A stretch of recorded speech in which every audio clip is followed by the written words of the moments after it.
I am Kendra, 33 years old, and currently a vice president of data analytics. I sat at my parents' perfectly set mahogany dining table as my mother tapped her crystal wine glass to announce that my older brother and his pregnant wife were taking over my four-bedroom home. They generously gave me exactly 30 days to pack up my entire life and move to a tiny apartment downtown. I did not scream or cry or throw my plate across the room. I simply took a slow sip of my sweet tea, looked my brother dead in the eye, and smiled. What they did not know was that exactly 1 month prior, I had sold that very house to a ruthless corporate real estate developer. Before I continue this story, let me know where you are watching from in the comments below. Hit like and subscribe if you have ever had to stand up to family who underestimated your worth. Sunday dinners at my parents' house in Upper Marlborough were never just meals. They were highly choreographed performances. My father Calvin, a highly respected deacon at our megachurch, sat at the head of the table, still wearing his tailored Sunday suit. My mother Brenda positioned herself at the opposite end, wearing her matching church hat and an air of absolute authority. For them, image was everything. How they appeared to the congregation, how much wealth they could project, and how perfectly their family fit into their carefully curated social standing meant more to them than actual human connection. And then there was Jamal. At 36, my older brother was the undisputed golden child of the family. Jamal was a perpetually failing entrepreneur who bounced from one disastrous business venture to the next, always bailed out by my parents. Sitting next to him was his wife Chloe. She was a white woman who had perfected the art of weaponizing her tears and fragility to get exactly what she wanted from my parents. Chloe was currently pregnant with their third child, and she spent the entire first half of dinner rubbing her barely visible baby bump and sighing dramatically about how exhausted she was. The clinking of silverware against fine china echoed in the dining room as we finished the main course. The air was thick with the scent of roast collard greens and macaroni and cheese. I was quietly going over datasets in my head, planning my work week when the atmosphere in the room suddenly shifted. My mother picked up her silver spoon and tapped it against her crystal wine glass. The sharp, clear ringing sound brought all conversation to an immediate halt. My mother stood up, smoothing down the front of her expensive dress. She looked around the table with a wide, theatrical smile that I immediately recognized. It was the smile she wore when she was about to orchestrate someone else's life for the benefit of her favorite son. She announced that she and my father had been praying heavily over Jamal and Chloe. She said the Lord had laid it upon their hearts that Jamal's cramped two-bedroom apartment was simply no longer suitable for a growing family of 5. She talked about generational wealth, about making sacrifices, and about how family must always provide for family. I nodded along, waiting for the punchline, assuming my parents were about to announce they had purchased a new home for him. Instead, my mother turned her piercing gaze directly to me. She declared that starting next month, Jamal, Chloe, and their children would be moving into my custom-built four-bedroom home in the upscale suburbs. The silence that followed was heavy enough to suffocate in. I stared at her, genuinely wondering if I had misheard. But my father chimed in right on cue, leaning forward and folding his hands on the table. He casually informed me that I had exactly 30 days to pack my belongings. He suggested I look for a one-bedroom apartment downtown. His exact words were that single women do not need all that space and that family comes first. He spoke to me not as a successful, independent, 33-year-old woman, but as a disobedient child who had been hoarding a toy that rightfully belonged to her brother. Before I could even process the sheer audacity of his demand, Chloe leaned forward. She offered me a passive-aggressive, tight-lipped smile that made my blood boil. She complained about how her children desperately needed a backyard to run around in. She actually had the nerve to say that it was so nice of Auntie Kendra to finally step up and do her fair share for the family, as if my entire existence was merely a support system for her life choices. She patted Jamal's arm, looking at me with an expression that bordered on pity, as though I should be grateful for the opportunity to surrender my hard-earned assets to them. I felt a cold, sharp clarity wash over me. I did not yell. I did not cry. I did not launch into a passionate defense of my property rights or my career. I calmly picked up my linen napkin, dabbed the corners of my mouth, and folded it neatly beside my plate. I looked across the table at Jamal, who was already leaning back in his chair with a smug, victorious expression on his face. I asked one simple, practical question: who will be paying the mortgage? Jamal actually laughed. He rolled his eyes, looking at my parents as if I had just told a hilarious joke. He scoffed and declared that since the house was a family asset, he should not have to pay rent to his own sister. He argued that since I made a ridiculous amount of money at my corporate job, paying the mortgage on a house I no longer lived in was the least I could do to support my nieces and nephews. I truly believed that my financial success was a communal pool of money that he was entitled to dip into whenever he pleased. I opened my mouth to respond, but I did not get the chance. The mere suggestion that Jamal should have to pay his own way triggered an explosive reaction from my mother. Brenda slammed her hand flat against the heavy mahogany table, causing the crystal glasses to rattle. Her face contorted with pure, unadulterated fury. She pointed a perfectly manicured finger at me and accused me of being selfish, materialistic, and deeply jealous of Jamal's growing family. She launched into a vicious tirade about how I cared more about square footage and luxury than the well-being of my own blood. She yelled that I was a bitter, lonely woman who wanted to punish her brother simply because he had found love and created a family while I was focused on meaningless corporate titles. My father did not try to calm her down. Instead, he escalated the situation. Calvin stood up, towering over the table, using the booming, authoritative voice he reserved for his church sermons. He pointed at me and issued a direct ultimatum. He threatened that if I did not hand over those keys within 30 days, I would be entirely cut off from the family. He promised to disgrace me in front of their entire church congregation. He vowed to tell every deacon, every elder, and every family friend that I had turned my back on my own brother and condemned his pregnant wife to live in a cramped, unsafe apartment. He told me that I would not disrespect his authority or this family, and that my house was going to be Jamal's house whether I liked it or not. The absolute conviction in their voices was staggering. They had already convinced themselves that my property was theirs to distribute. They had already planned my eviction, decided my future, and branded me a villain, just in case I dared to resist.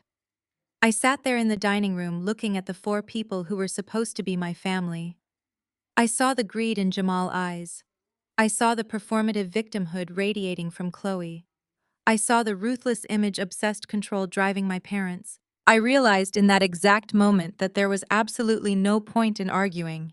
There was no logic I could present, no boundary I could set, and no tear I could shed that would make them view me as a human being rather than a resource to be exploited. So I did the only thing that made sense. I picked up my glass of iced sweet tea. I took a slow, deliberate sip, letting the cold liquid soothe my dry throat. I set the glass down gently on a coaster. I looked my brother dead in the eye, gave him a warm, pleasant smile, and said two words. "Okay, you can have the house." The immediate shift in the room was almost comical. The tension vanished instantly, replaced by a wave of triumphant relief from the golden child and his enablers. Brenda sat back down, smoothing her dress, her face instantly returning to that of a proud, benevolent matriarch. She praised the Lord for softening my heart. Calvin nodded approvingly, telling me that I had finally made a mature Christian decision. Jamal high-fived my father across the table, while Chloe immediately pulled out her phone, loudly declaring that she needed to start looking at paint swatches for the nursery because she absolutely detested the color of my current guest room. They celebrated their easy victory, toasting to family and the future. I sat quietly, letting them revel in their delusion. I watched them divide up my space, claim my backyard, and plan their new luxurious life in the upscale suburbs. I did not fight back, because I did not need to. My family was entirely oblivious to the reality of the situation. What they did not know was that my silence was not a surrender. It was a trap. They were celebrating a house that no longer belonged to me. A month ago, I had quietly sold that exact property to Vanguard Holdings, a ruthless multi-billion-dollar corporate real estate developer known for their zero-tolerance policies and aggressive expansion tactics.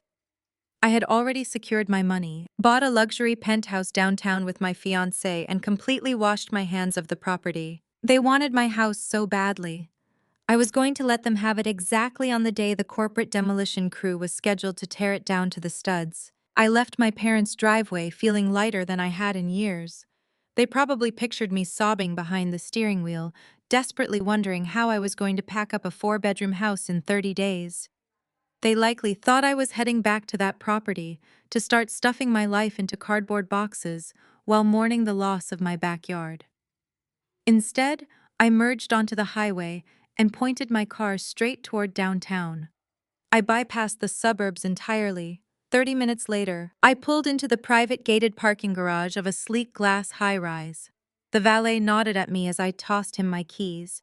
I took the private elevator straight to the top floor, and the doors slid open directly into my actual reality. I stepped into the massive foyer of the luxury penthouse I had just closed on, with my fiancé Andre. Floor-to-ceiling windows offered a panoramic view of the city skyline, the evening lights just beginning to glitter against the twilight.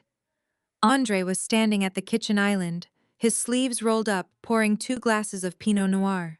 He looked up, his sharp eyes catching mine across the sprawling, open-concept living room. He is a corporate real estate attorney, which means he reads people for a living, and he could instantly tell by my posture exactly how Sunday dinner had played out. I kicked off my heels and let my feet sink into the plush carpet, breathing in the scent of fresh paint and expensive hardwood. I walked over, took the glass he offered, and let out a long sigh. He asked if they took the bait. I told him they swallowed it whole. We moved into the living area where dozens of boxes were waiting. I did not have 30 days to pack because I had already packed. My life had been in boxes for weeks. I sat on the floor and started slicing through packing tape with a box cutter. The physical act of unpacking my real life felt like shedding a heavy, suffocating skin. I pulled out framed awards, my diplomas, and photos from my office. Every item I unwrapped felt like a stark contrast to the narrative my family had spent 33 years trying to force on me. I pulled out a framed photo from my college graduation. Jamal was in the background, looking distinctly irritated.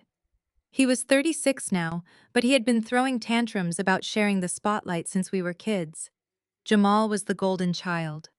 In my parents' eyes, the sun rose and set on their firstborn son. It did not matter that he had dropped out of his business program. It did not matter that every entrepreneurial venture he launched ended in spectacular financial ruin. There was the luxury sneaker boutique that folded after 6 months because he used the business loan to buy himself a sports car. Then came the premium food truck, where he hired his friends, lost track of inventory, and ended up owing the IRS $30,000. Every single time Jamal failed, my parents swooped in to rescue him. They drained their savings, took out second mortgages, and guilted church members into investing in his schemes. Meanwhile, I was expected to be quiet, self-sufficient, and invisible. When I earned a full academic scholarship, my mother complained that my graduation party would take attention away from Jamal and his recent engagement to Chloe. When I landed my first corporate job, my father told me not to brag about my salary because it might emasculate my brother. I spent my entire life shrinking myself so Jamal could feel tall. And now, they wanted me to shrink my actual living space to accommodate his growing family. Chloe had played her part perfectly at dinner, weaponizing her fragility, pretending they were the victims of a tough economy rather than the victims of Jamal and his complete financial incompetence. Andre sat beside me on the floor, sliding a heavy fireproof lockbox out of a larger carton. He popped it open, revealing stacks of legal documents. He pulled out a thick manila folder and handed it to me. I ran my fingers over the label. This folder contained the blueprint of my parents' ultimate delusion. 3 years ago, I decided to buy that 4-bedroom house in Upper Marlborough. I had saved the down payment entirely on my own. I had the income. But because I had just started a new position as Vice President of Data Analytics, my debt-to-income ratio was a fraction of a percent short for the specific premium interest rate I wanted. The mortgage broker suggested getting a temporary cosigner just to push the paperwork through underwriting. I made the biggest mistake of my adult life. I asked my father. Calvin agreed to co-sign, But he did not contribute a single dime to the down payment. He did not pay for the appraisal, the inspections, or the closing costs. He never made a single mortgage payment. But the moment his name touched that preliminary paperwork, the narrative shifted. Suddenly, it was no longer my house. Calvin told everyone at his church that he had purchased a home for his daughter. Brenda started referring to it as the family estate. They brought guests over unannounced to show off the custom kitchen, acting as if they held the deed. They used my hard work to elevate their own social standing in the congregation. Jamal had always resented the housemaking snide remarks about how a single woman had no business taking up so much space while he was raising kids in a rental. What none of them realized was that my tolerance for their entitlement had an expiration date. 2 years ago, after receiving a massive bonus at work, I quietly went back to the bank. I refinanced the entire mortgage solely under my own name and my new flawless credit score. Andre, whom I was dating at the time, reviewed every single page of the new contract to ensure it was airtight. Calvin and his name were legally scrubbed from the property. He had absolutely zero legal standing, no equity, and no claim to the house. But because Calvin never bothered to check his own credit reports or pay attention to anything that did not directly benefit his church image, he never knew he had been removed. For 2 entire years, my parents and my brother operated under the arrogant delusion that Calvin still controlled my property. They genuinely believed that at any given moment, my father could snap his fingers and dictate who lived there. That delusion is exactly what empowered them to ambush me at Sunday dinner. They thought they had the ultimate trump card. They thought they could evict me from my own life and hand my assets over to the golden child. I placed the manila folder back into the lockbox and let out a genuine laugh. Andre poured me another glass of wine and kissed my forehead. We had secured our future, and I had perfectly staged the destruction of their entitlement. The peaceful silence of my new penthouse was shattered the next morning by the aggressive buzzing of my phone vibrating against the marble kitchen counter. I was pouring myself a cup of dark roast coffee, wearing one of Andre's oversized dress shirts, completely relaxed in a home my family knew absolutely nothing about. I picked up the phone and saw a string of notifications lighting up the screen. The first barrage of texts came from Chloe. Even through a digital screen, my sister-in-law managed to project a level of entitlement that bordered on clinical insanity. Chloe had always wielded her status as a fragile white woman, marrying into a prominent, wealthy black church family like a specialized weapon. She knew my parents were so obsessed with projecting a progressive, highly successful cosmopolitan image to their congregation that they would bend over backward to accommodate her every whim. She used this dynamic to get away with behavior that would have gotten anyone else banished from the family dinner table. Her text message was not a request. It was a highly detailed, bulleted list of demands regarding the house she falsely believed she was taking from me. I leaned against the counter, sipping my coffee, genuinely marveling at her audacity. First on her list was my custom living room furniture. When I originally decorated my house, I commissioned a $10,000 imported Italian velvet modular sectional in a deep emerald green.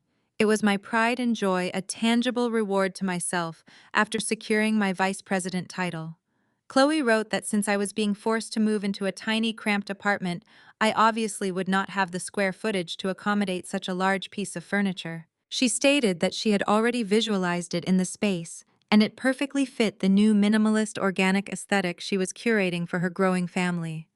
She actually instructed me to leave it behind, framing it as a generous favor I would be doing for her, so she would not have to spend time shopping for couches in her delicate condition. The second bullet point was even more absurd.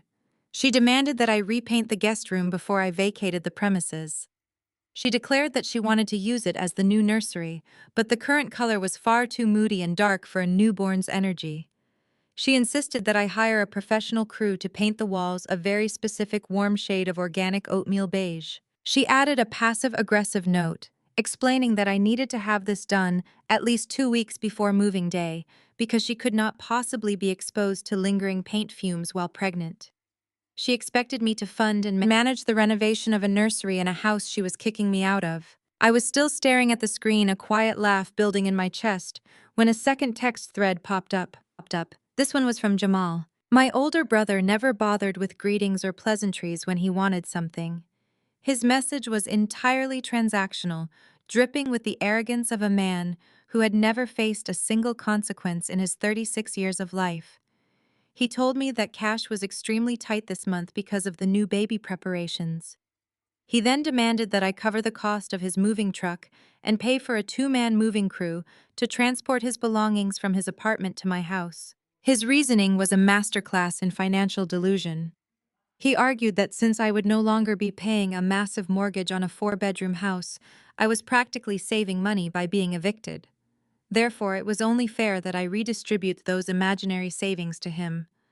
He told me to wire him $1,500 by the end of the business day so he could secure the reservation.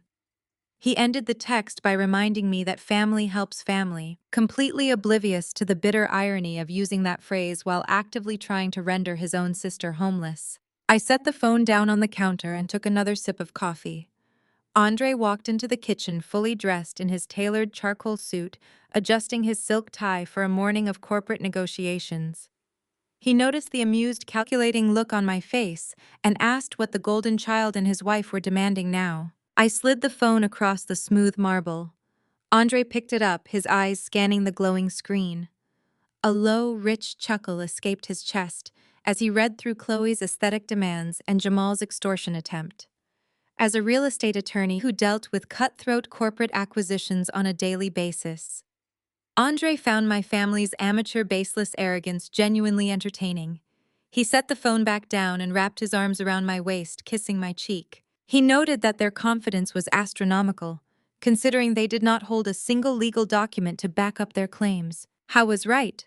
Their entitlement was built entirely on a foundation of sand, but I wanted them to keep building. I wanted them to construct a towering castle of expectations, so that the inevitable collapse would be absolute and devastating. I picked up my phone to execute the next phase of my strategy. I needed to give them exactly enough rope to hang themselves, which meant I had to play my part perfectly. I could not be too agreeable, or they might suspect a trap. I had to push back just enough to make them feel like they had truly conquered me. I opened my conversation with Jamal first. I typed out a cold, sharp refusal. I told him that I was currently being forced to unexpectedly fund an emergency move and secure a new lease, which meant my finances were completely tied up. I stated clearly that I would not be wiring him a single cent for his moving truck or his crew. If he wanted to move into the house, he was going to have to figure out how to transport his own belongings. I sent the message with deep satisfaction. I knew Jamal was broke. By refusing to fund his logistics, I was forcing him to scramble. I was forcing him to scrape together his last remaining dollars, maybe even borrow money from my parents just to rent that truck. I wanted him financially and emotionally invested in this move. I wanted him to empty his wallet for a relocation that was destined to crash into a brick wall. Next, I opened the text thread with Chloe. I ignored her ridiculous request to repaint the nursery. I ignored her demanding to keep my $10,000 imported sectional. Instead, I crafted a response that was entirely truthful yet perfectly deceptive. I typed my reply slowly, ensuring every word carried the precise weight of my intentions. I told her not to worry about the furniture or the paint. I promised her that the house would look exactly the way it was supposed to on moving day. I hit send and watched the little delivered notification pop up under the text bubble. It was a flawless statement. Chloe would read it as a total surrender. She would read it and assume I was leaving my expensive furniture behind and capitulating to her beige aesthetic. She would show it to my mother as proof that the rebellious, stubborn daughter had finally been broken and taught her proper place in the family hierarchy. But I knew the real meaning behind those words. The house was going to look exactly the way it was supposed to look, because it no longer belonged to me. It belonged to a multi-billion-dollar corporation that cared nothing for my family's church status, Chloe's white tears, or Jamal's golden child complex. As if the universe itself was validating my plan, my phone screen shifted. The text messages slid away, replaced by a bright digital banner dropping down from the top of my screen. It was a calendar notification syncing from my connected email accounts. I tapped the alert, expanding the details on the screen. The automated message confirmed the final beautiful piece of the puzzle. It was a scheduled demolition alert from the Vanguard Holdings property management system. The corporate contractors had locked in their timeline for the new luxury gated community expansion. The aggressive interior demolition crew was officially booked to arrive at the property, tear out the custom front doors, rip up the manicured lawn, and gut the house straight down to the wooden studs. I looked at the date and time printed boldly on my digital calendar. The demolition crew was scheduled to arrive at exactly 8 o'clock in the morning on the 24th of the month.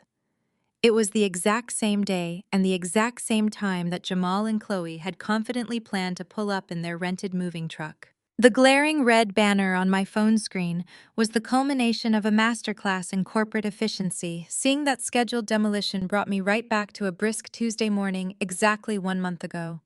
I was sitting in my home office staring out the window at the oversized backyard Chloe was currently demanding for her children. A sleek black town car had pulled into my driveway.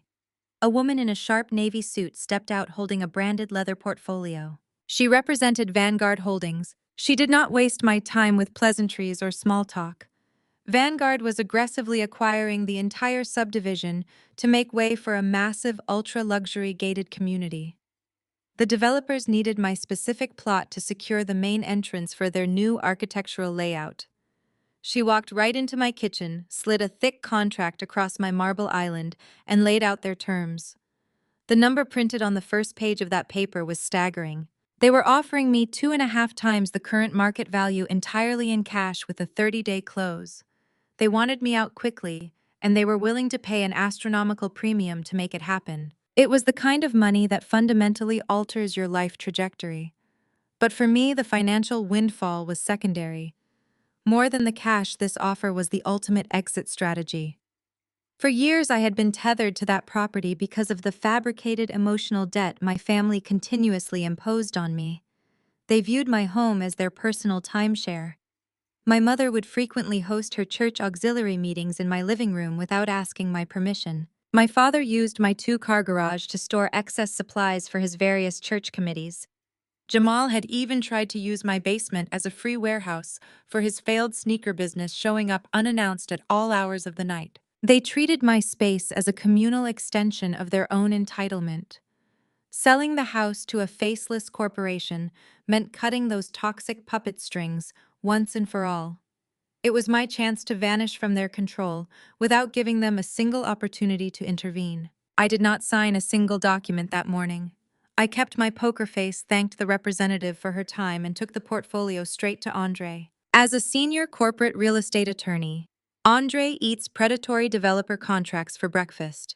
We sat in his downtown office late into the night, the city lights glowing through his glass walls, as we combed through every single clause, liability waiver, and transfer of deed. He scrutinized the fine print, making sure Vanguard was not hiding any contingencies that could delay the payout. He actually negotiated an even tighter close. I ensured that the absolute moment the funds hit my bank account, Vanguard assumed immediate and total liability for the property. I watched him work, his highlighter flying across the pages, his sharp legal mind protecting my assets with a fierce dedication my own family had never shown me.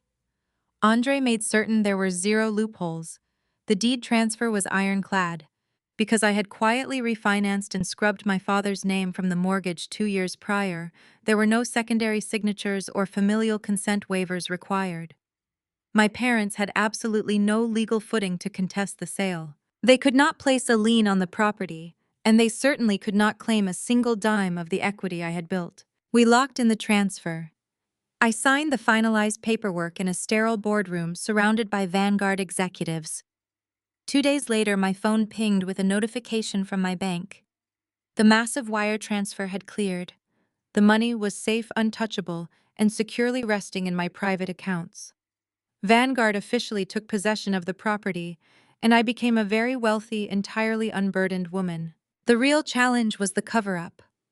I knew that if my parents caught wind of the sale before the closing date, they would descend on my house like vultures. My mother would have staged daily interventions. My father would have demanded a cut of the profits as repayment for his imaginary contributions. Jamal would have begged for a massive handout to fund whatever new ridiculous business venture he was dreaming up. I needed to maintain absolute secrecy. I used the final 2 weeks of my legal occupancy to quietly and systematically extract my entire life from that house. I operated strictly under the cover of night. I hired a specialized luxury moving company that required their employees to sign strict non-disclosure agreements. They arrived in unmarked trucks after the sun went down. Box by box, piece by piece, they moved my custom furniture, my designer clothing, and my expensive artwork into the new downtown penthouse I had purchased with Andre. I lived out of a single suitcase during those final days, sleeping on an air mattress in the master bedroom while leaving the exterior window blinds perfectly drawn to maintain the illusion of normalcy. By the time my mother stood up at that Sunday dinner to announce my forceful eviction, my closets were already completely bare. The kitchen cabinets were wiped clean. The walls were stripped of photos. I was already a ghost haunting a house I no longer owned. The beauty of a firm like Vanguard Holdings is their ruthless mechanical efficiency. They are a multi-billion-dollar entity. They do not care about neighborhood politics. They do not care about church gossip. And they certainly do not care about the delicate feelings of an entitled golden child and his manipulative wife. When Vanguard buys a property slated for demolition, they treat the site like a secure military operation. I tapped the calendar notification on my phone screen, dismissing the alert with a deep sense of satisfaction. The legal reality was sealed. I looked over at Andre, who was now pouring himself a second cup of coffee. His eyes gleamed with sharp anticipation. He leaned against the marble counter and reminded me that Vanguard employs a highly trained private security firm to guard their demolition sites. They do not issue polite warnings to trespassers, and they do not play games with unauthorized vehicles on their corporate lots. I smiled, feeling the comforting warmth of my coffee mug in my hands. The trap was flawlessly set.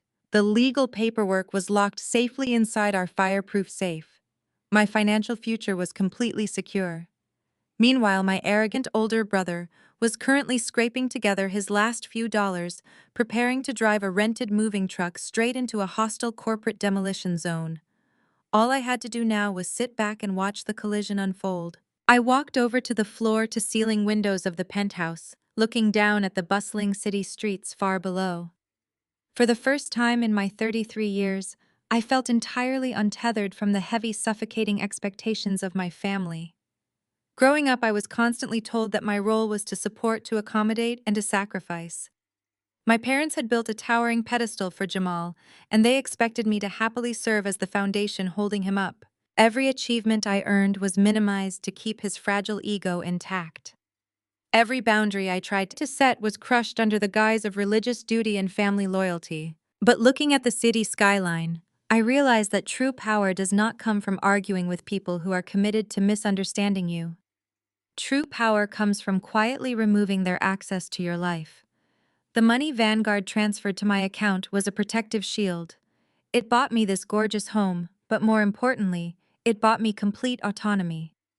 I no longer had to navigate the emotional landmines of Sunday dinners. I no longer had to endure Chloe's thinly veiled insults or my mother's performative outrage. Andre stepped up behind me, wrapping his arms around my shoulders. He whispered that the hardest part was over. The paperwork was filed, the money was cleared, and the physical distance was established. I leaned back against him, feeling the solid reality of the life we were building together. He had been my anchor through the grueling legal process, ensuring that my parents could never weaponize the court system against me once the truth came out. We had run through every possible scenario, every potential threat my father could issue, and Andre had systematically neutralized all of them with cold, hard legal precedent. My phone buzzed again on the kitchen counter, briefly interrupting the quiet morning. It was another text from Chloe reminding me to leave the garage door opener on the counter so she would not have to get out of her car in the morning chill. The sheer confidence of her delusion was breathtaking. She was mentally decorating a house that was currently slated to be reduced to rubble. I did not reply to her message. Silence was my greatest weapon right now. Let them plan. Let them pack their boxes. Let them celebrate their stolen victory. The countdown clock was ticking loudly in the background, and moving day was rapidly approaching. I turned away from the window, ready to face the final 48 hours before the storm broke. I knew my mother better than anyone on this earth, which meant I knew my plan had exactly one glaring vulnerability left. Brenda viewed boundaries not as lines of respect, but as personal insults designed to test her authority. She was a deacon's wife, a woman who had built her entire identity around having unrestricted access to the lives of her children. I knew that leaving the house completely empty for a month was a massive risk. If she drove past my property on a whim and peered through the windows to find bare walls and stripped floors, she would instantly sound the alarm. She would call the church prayer chain, alert Jamal, and orchestrate a family intervention that would ruin the magnificent collision I had so carefully set in motion. Vanguard Holdings had bought the property, but they were not scheduled to erect their steel security fencing until the night before the demolition. Until then, the house had to look perfectly normal. To maintain the illusion, I executed a strategy that Andre found absolutely hilarious. I hired a budget theatrical staging company located on the outskirts of the city. They did not deal in luxury real estate staging. They specialized in cheap, rapid deployment props for model homes and amateur film sets. I paid them a flat fee in cash to fill the first floor of my former home with a masterclass in deception. They brought in hollow plastic couches draped in cheap slipcovers. They set up a cardboard flat-screen television on a lightweight composite stand. They placed an inflatable bed upstairs, covered it with a discount polyester comforter, and positioned a fake potted plant near the entryway. From the inside, the house looked like a cheap movie set, but from the curb looking through the front windows with the faux wood blinds cracked just enough to let the light in, it looked exactly like a lived-in home. It was an elaborate, petty, and highly effective facade built for a single audience member. I was sitting in my glass-walled corner office at the firm on a Thursday afternoon, finalizing a predictive data model for a major corporate client, when my cell phone vibrated across my desk. The caller ID flashed with my mother's face. A sharp, familiar spike of adrenaline hit my chest, but I took a deep breath, grounded myself in the reality of my new life, and answered the call. Brenda did not bother with a greeting. She immediately demanded to know why my front door was locked and why my car was not in the driveway. She was standing on my front porch. I leaned back in my ergonomic leather chair, spinning my pen between my fingers, and told her I was at work. I asked her why she was trespassing on my property in the middle of a Thursday afternoon. She scoffed loudly into the receiver, deeply offended by the word trespassing. She proudly announced that she had driven all the way up from Prince George County because Chloe needed exact window measurements for the living room. Chloe had apparently decided that the sunlight in the space was far too harsh for her delicate skin, and she needed to custom order organic UV-blocking linen drapes before moving day. My mother demanded that I leave my corporate office, drive 30 minutes back to the suburbs, and unlock the front door so she could run a tape measure across the window frames. I kept my voice icy and flat. I told her no. I informed her that I was in the middle of closing out the quarter for my department, and I was not leaving my job to cater to Chloe's sudden obsession with window treatments. There was a tense, heavy silence on the other end of the line. I could hear the wind whipping across the porch. My heart pounded against my ribs. I knew she was currently peering through the glass panels of the front door. This was the moment of truth. If the staging company had done a poor job, she would see the cardboard seams on the television. She would notice the hollow plastic legs on the couch. I held my breath, waiting for the inevitable explosion. Instead, she let out a loud, dramatic sigh of pure disgust. She told me she could see straight into the living room and noticed I had not boxed up a single piece of furniture yet. She accused me of dragging my feet out of pure spite. She said the couch was exactly where it had always been, the television was still on the wall, and the entire space looked completely untouched. She shamed me for being lazy and stubborn, claiming that I was deliberately waiting until the last possible second to pack my belongings just to create unnecessary stress for Jamal. The relief that washed over me was intoxicating. The cardboard decoy had worked perfectly. She was staring right at a hollow fake living room, completely blinded by her own arrogant assumption that I was inside the house, miserably wallowing in my defeat. But my mother was not finished. Having successfully convinced herself that I was failing at my packing duties, she aggressively pivoted the conversation. She demanded to know why I was sitting comfortably in an air-conditioned office when Jamal and Chloe were currently drowning in moving boxes. She raised her voice, her tone echoing the fiery, judgmental cadence she used when gossiping about wayward church members. She screamed that Jamal was physically exhausted from carrying boxes down 2 flights of stairs at his apartment complex. She claimed Chloe's ankles were painfully swollen and that the stress of the move was putting dangerous pressure on the baby. She demanded to know why I, as the unmarried sister with no real responsibilities, was not currently at their apartment wrapping their fragile dishes in bubble wrap. She told me it was my Christian duty to be on my hands and knees scrubbing their apartment floors to ensure Jamal got his security deposit back. She actually expected me to act as their unpaid maid while they prepared to steal my home. I sat in my corner office looking out at the sprawling city below and felt a profound sense of disgust. I was a 33-year-old vice president of data analytics. I managed a team of 20 analysts. I handled multi-million-dollar accounts. Yet to the woman on the other end of the phone, my only value was my ability to serve as a footstool for her golden child. I told her very calmly that Jamal was a 36-year-old man. If he wanted to move, he could pack his own boxes. I told her I would not be lifting a single finger to help them transition into a house they felt entitled to steal. Her voice dropped an octave, entering a pitch of rage I rarely heard outside of closed doors. She threatened me. She told me that if I did not leave my office right this second and drive to Jamal's apartment with packing tape and boxes, she would get back into her car, drive straight downtown, and march right into the corporate lobby of my firm. She promised to cause a scene so massive, so publicly humiliating, that my colleagues and superiors would finally see what a selfish, disrespectful daughter I truly was. She swore she would strip me of my arrogant corporate pride in front of the entire building. I did not flinch. I did not apologize. I did not try to negotiate or calm her down. I simply let her finish her unhinged, screaming threat. I absorbed the full weight of her manipulation, recognizing it for the desperate grasp for control that it was. I looked at the digital calendar open on my computer monitor. The red notification bar for the Vanguard Holdings demolition was flashing brightly, locking in the timeline. The trap was set.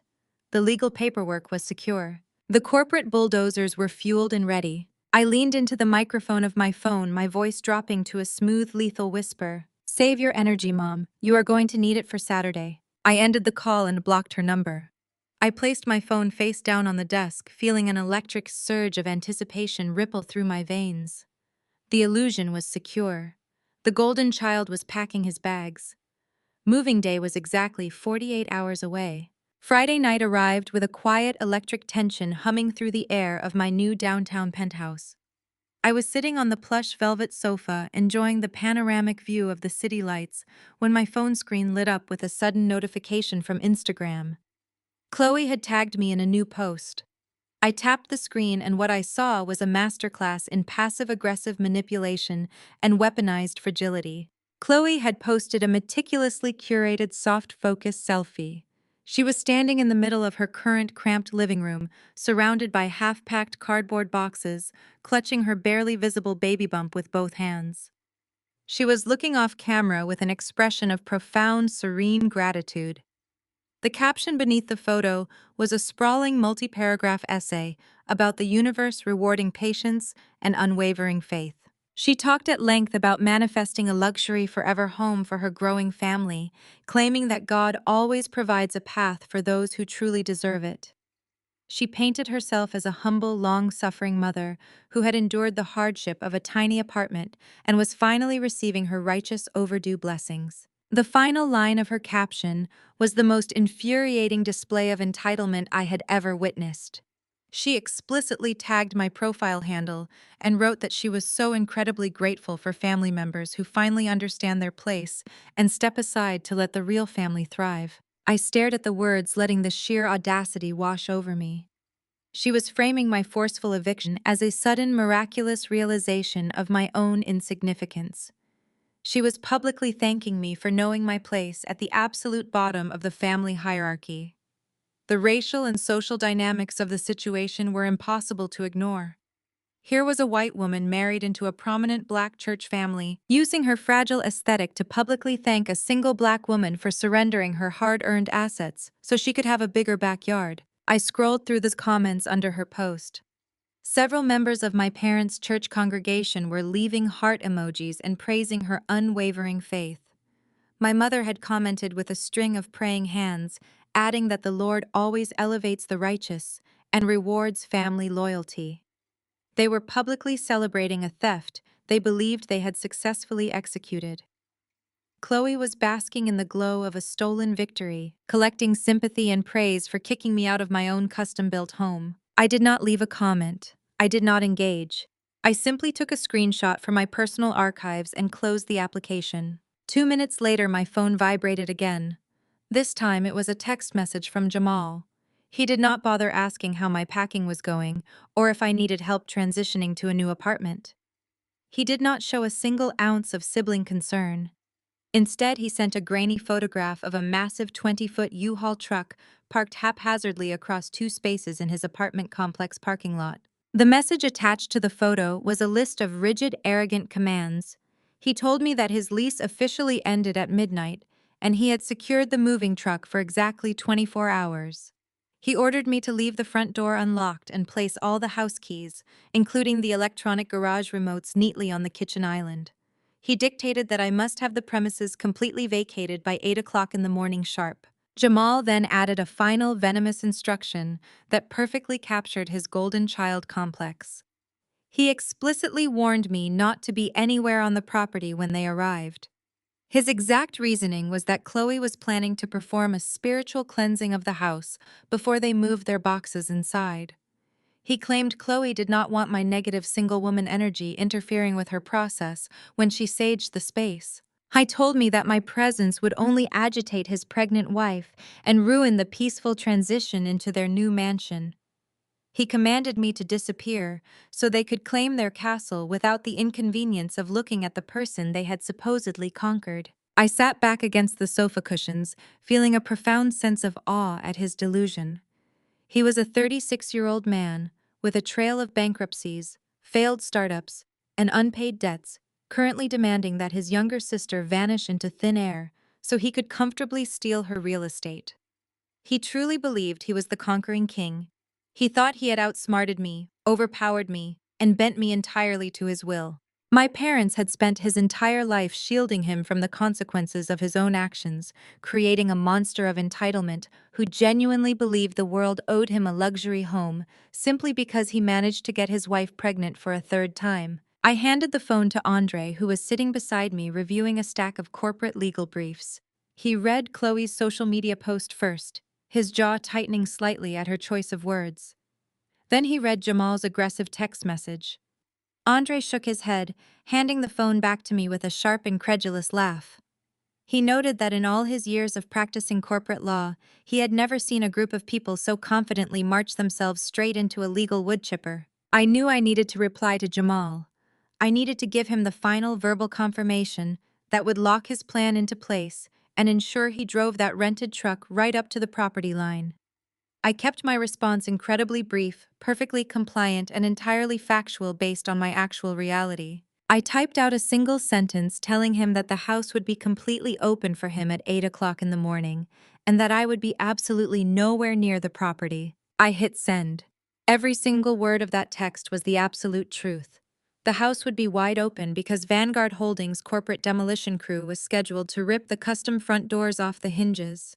I would be nowhere near the property because I would be safely miles away in my downtown penthouse watching the entire spectacle unfold on the high-definition security cameras. Jamal replied instantly with a simple thumbs-up emoji. He had read my compliance as ultimate submission. He thought he had completely broken my spirit.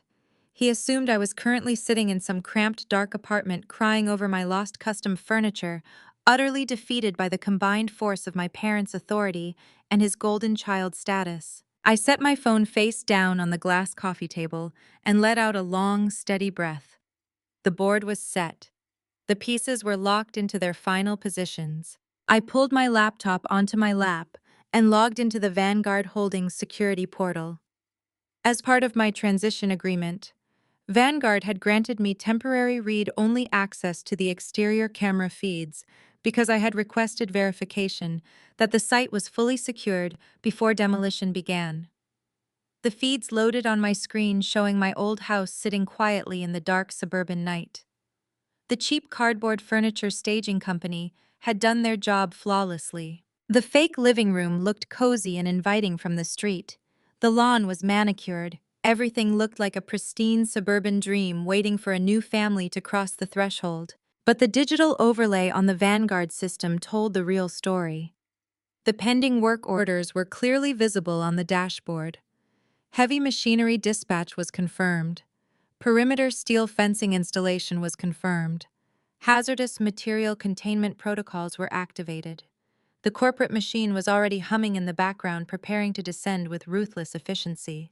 I imagined my parents right now, sitting in their pristine home in Prince George's County. Calvin and Brenda were probably packing their own luxury cars with expensive housewarming gifts, completely oblivious to the reality of the situation. They probably bought an expensive new wreath for my front door, eager to bless the house for Jamal. They were preparing for a triumphant Saturday morning where they would install their golden child into his rightful palace, cementing their legacy and their control over my life. They had spent 33 years underestimating my intelligence and overestimating their own power. They demanded I surrender my sanctuary, and I did exactly what they asked. I surrendered it to a multi-billion-dollar development firm that viewed unauthorized trespassers as a liability to be eliminated by force.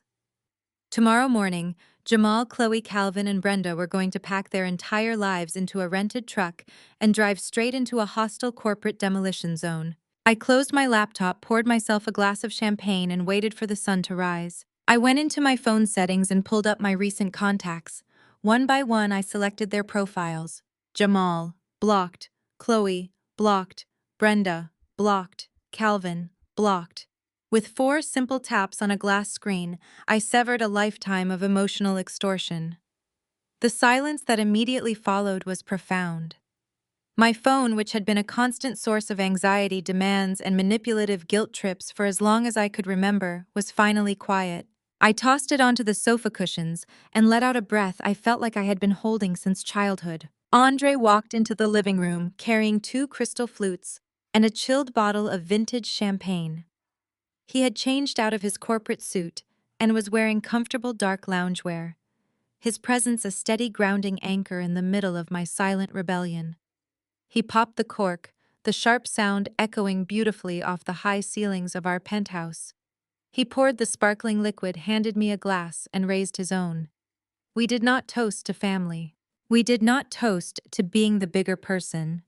We toasted to airtight legal contracts, corporate acquisitions, and the absolute beauty of natural consequences. I grabbed my laptop from the glass coffee table, opened it, and logged directly into the Vanguard Holdings security portal. Because the property was slated for immediate demolition, Vanguard had already disabled the standard residential alarm system and installed their own temporary high-definition surveillance cameras to monitor the site.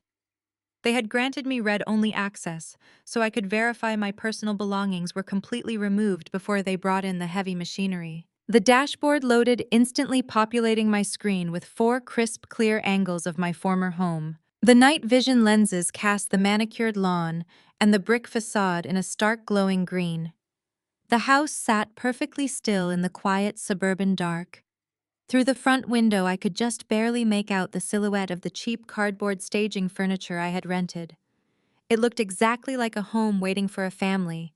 It looked like a victory waiting to be claimed. Andre sat down beside me, wrapping his arm around my shoulders as we stared at the screen. He noted that my parents were probably setting their alarms right now, laying out their best casual weekend clothes so they could perform the role of benevolent, wealthy benefactors for any neighbors who happened to be watching the move. They thrived on an audience. My father, Deacon Calvin, would want to be seen directing traffic, pointing his finger and shouting orders to assert his dominance over the property. My mother, Brenda, would undoubtedly arrive with a tray of baked goods, ready to pose for pictures on the front porch with her golden child and his fragile, demanding wife. We sat on our plush velvet sofa, drinking expensive champagne safe and untouchable in our fortress in the sky, watching the digital feed. The anticipation was not driven by anxiety. It was a pure, unadulterated thrill. For 33 years, I had been forced to shrink myself to accommodate Jamal's incompetence. I had been forced to swallow my pride while Chloe paraded around my parents' house dripping with unearned privilege. I had been commanded to sacrifice my financial security to maintain the flawless, polished image my parents desperately needed to project to their church congregation. But tonight the script was entirely rewritten. I was no longer the sacrificial lamb. I was the architect of their reckoning. Andre and I eventually drifted off to sleep, but I was wide awake long before my alarm was set to go off. By 6 in the morning on Saturday, I was already back at the kitchen island, a fresh mug of dark roast coffee in my hand staring at the laptop screen. The sun was just beginning to rise over the city, casting long golden shadows across my penthouse.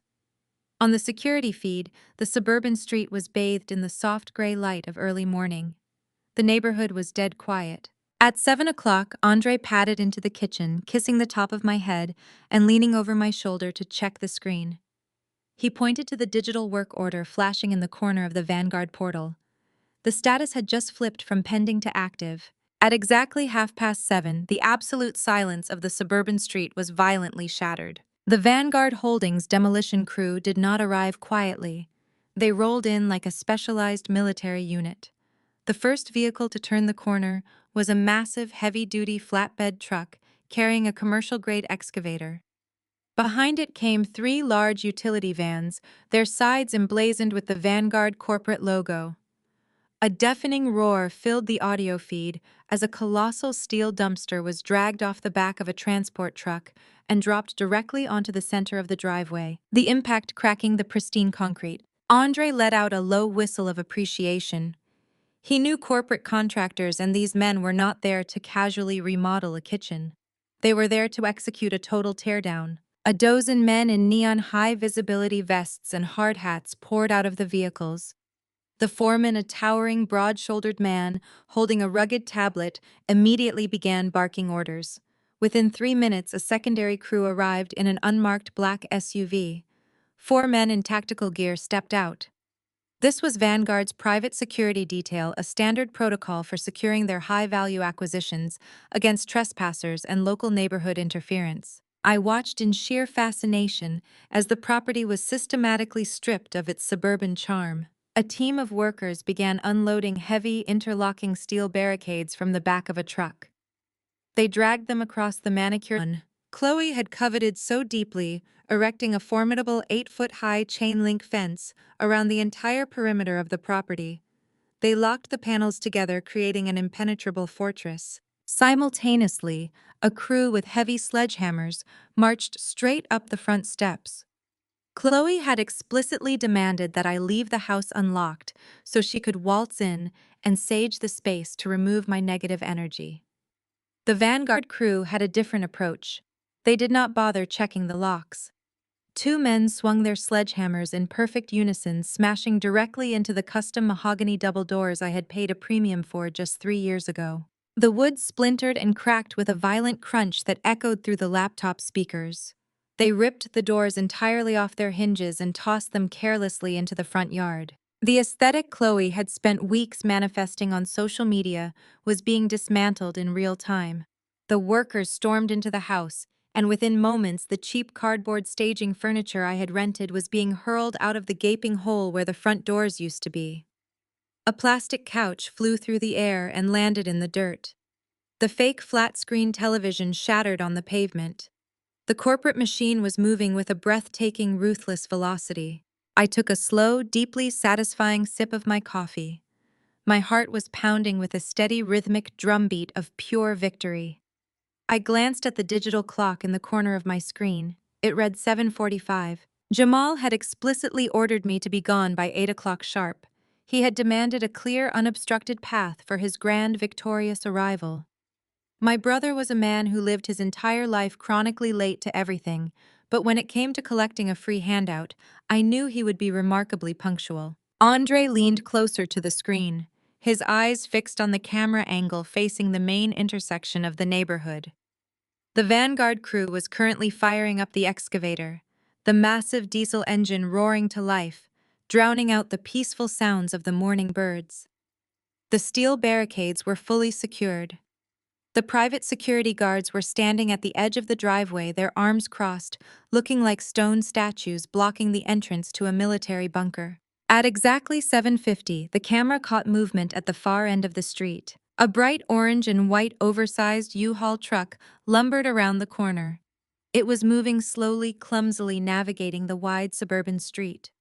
I could clearly see Jamal behind the steering wheel, his posture rigid with arrogant anticipation. Sitting in the passenger seat was Chloe, undoubtedly holding her bundle of sage ready to step out and claim her manifested mansion. Right behind the moving truck, a sleek black luxury sedan turned the corner. It was my parents.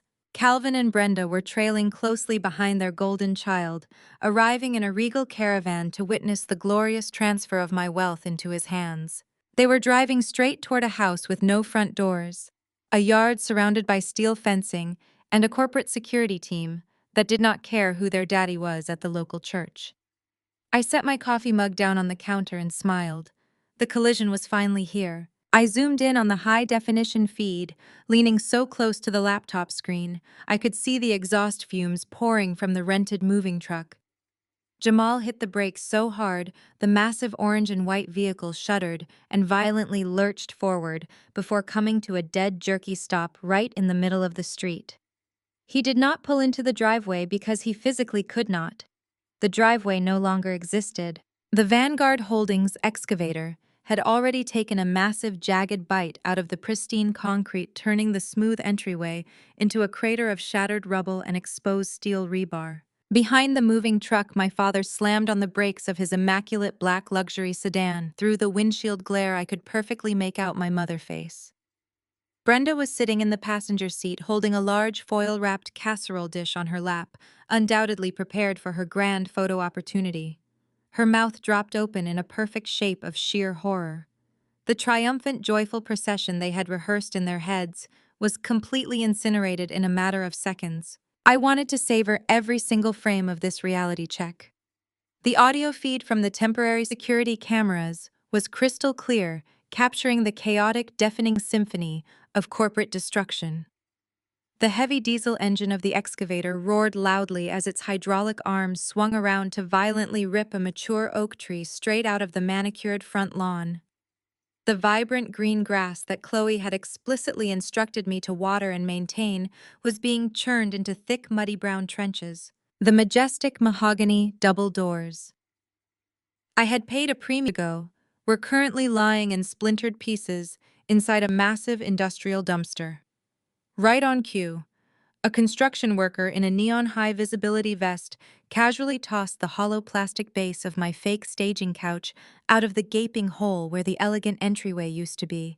It bounced off the dirt and snapped completely in half. Jamal threw the driver's side door of the truck open so forcefully it bounced back on its hinges. He leapt down to the asphalt, his face contorted in a mask of absolute unhinged fury. For his entire 36 years of life, the universe had magically bent to his will. Whenever an obstacle appeared, my parents simply threw money and prayers at it until it disappeared. But there was no amount of church influence that could pause a multi-billion-dollar development project. He stomped toward the property line, his arms flailing wildly, pointing at the 8-foot-high steel chain-link fence that now completely barricaded the yard. He started screaming at the top of his lungs, demanding that the workers shut the machinery down immediately. His voice cracked over the audio feed, sounding shrill and entirely panicked. He grabbed the heavy steel mesh of the fence and rattled it furiously, completely ignoring the massive yellow warning signs plastered across the metal that clearly read private corporate property and no trespassing. The Vanguard private security detail did not hesitate for a fraction of a second. Two heavily armed guards built like professional linebackers and dressed in tactical black gear immediately stepped forward to intercept him. They did not raise their voices. They did not look remotely intimidated by his aggressive posturing. They simply stepped between Jamal and the active construction zone, forming an impenetrable human wall. One of the guards held up a thick leather-gloved hand, ordering Jamal to step back from the perimeter immediately and return to his vehicle. Jamal puffed out his chest, attempting to use the same aggressive intimidation tactics that always worked on my mother when he needed a financial bailout. He screamed at the top of his lungs, asking if the guards had any idea whose house they were destroying. His face turned an angry, blotchy red as he loudly declared that he was moving in today and that they were illegally trespassing on his land. He demanded that the site foreman come out immediately, and he demanded a check written for every single blade of grass they had just torn up. Andre let out a rich, deep laugh beside me, shaking his head at the sheer towering delusion radiating from the screen. Jamal was completely broke standing in front of a moving truck. He was forced to put on a high-interest credit card, confidently demanding financial compensation from a corporate conglomerate.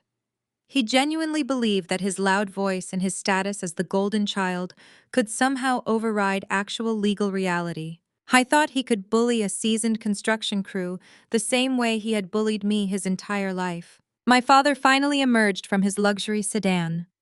Calvin buttoned his tailored suit jacket, puffing out his chest to project the authoritative presence of a highly respected church deacon. He marched up to the fence line, standing shoulder to shoulder with his son. Calvin pointed an accusing finger at the security guards, using his booming pulpit voice to amplify his demands. He loudly declared that his name was on the original mortgage documents and that he possessed full legal authority over the premises.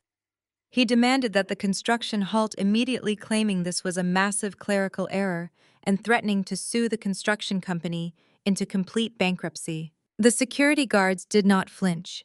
They did not apologize. They did not rush to turn off the excavator. One of the guards simply unclipped a two-way radio from his tactical vest and calmly requested the site foreman to approach the perimeter. The absolute cold indifference of the security team was infuriating Jamal and Calvin. They were so accustomed to being the most important men in any room, surrounded by a congregation that catered to their fragile egos. Now they were standing on a public sidewalk, entirely powerless, yelling at a steel fence, while a mechanical claw ripped the roof off their stolen dream. Chloe finally stepped out of the passenger side of the moving truck. She was wearing premium matching athletic wear, her hair perfectly styled in a messy bun, holding a trendy iced coffee. She froze on the sidewalk, her eyes wide behind her oversized designer sunglasses. She stared in absolute horror at the gaping, doorless entryway of the house. She looked at the muddy, destroyed yard where her children were supposed to play. She looked at the shattered remains of the plastic staging couch sitting in the dumpster. Her entire carefully curated social media aesthetic was crumbling into dust before her very eyes. She hurried over to Jamal, grabbing his arm and looking frantically at the construction workers. I could easily read her lips through the camera feed. She was demanding to know where her custom green velvet sectional was located. She was asking why the walls were being torn down instead of being painted organic oatmeal beige. Her sheer, utter confusion was the most validating thing I had ever witnessed. She had planned to sage the house to remove my negative energy, but Vanguard Holdings was currently removing the entire foundation. The camera caught my mother stepping out of the car next. Brenda was visibly trembling. She clutched her casserole dish to her chest like a protective shield, her eyes darting wildly between the massive excavator, the armed security guards, and the sheer structural destruction of the property. For a woman who was pathologically obsessed with controlling every single aspect of her family life, this absolute lack of control was breaking her brain in real time. She yelled at my father to do something to fix the situation, to assert his dominance and reclaim their property. But there was absolutely nothing Calvin could do. He rattled the fence again, demanding respect, demanding answers, and demanding entry into a house he did not own. Jamal continued to scream at the guards, entirely convinced that if he just yelled loudly enough, reality would somehow bend to his will and the house would magically stitch itself back together. I watched my family self-destruct on a high-definition screen while sipping my morning coffee safely tucked away in my penthouse. For decades, they had operated under the absolute certainty that they could take whatever they wanted from me without facing a single consequence. They believed my hard-earned assets were their communal assets. They believed my financial success was their personal safety net. When they ambushed me at Sunday dinner, they were completely certain they had orchestrated the perfect theft. They never bothered to verify the legalities. They never bothered to check the county property records. Their blinding arrogance was their ultimate downfall. They had driven an empty moving truck straight into a brick wall of corporate legality. The site foreman finally walked into the camera frame. He was a massive, rugged man wearing a bright white hard hat and carrying a thick metal clipboard. He did not look rushed. He did not look worried. He strolled casually up to the chain link fence, looked Jamal up and down with an expression of pure, unadulterated annoyance, and asked what the problem was. Jamal immediately launched into another screaming tirade about trespassing and property damage while Calvin backed him up loudly, invoking his church title and threatening legal ruin. The foreman just sighed, rubbing the back of his neck, completely unfazed by their theatrical performance. Chloe realized that the booming voices of my father and brother were having absolutely zero effect on the site foreman, so she decided it was time to deploy the heavy artillery. I watched through the high-definition camera feed as she pushed her way past Jamal. She placed both hands protectively over her barely visible baby bump and began to take short, erratic breaths. Her shoulders heaved as she manufactured a sudden, dramatic panic attack. I had seen this exact performance a dozen times before at family gatherings, whenever she was asked to lift a finger, or whenever she felt the spotlight shifting away from her. Real tears started streaming down her face, ruining her perfectly applied makeup. She reached out toward the chain link fence, pleading with the foreman in a high-pitched, shaking voice. She sobbed that he was traumatizing a pregnant woman.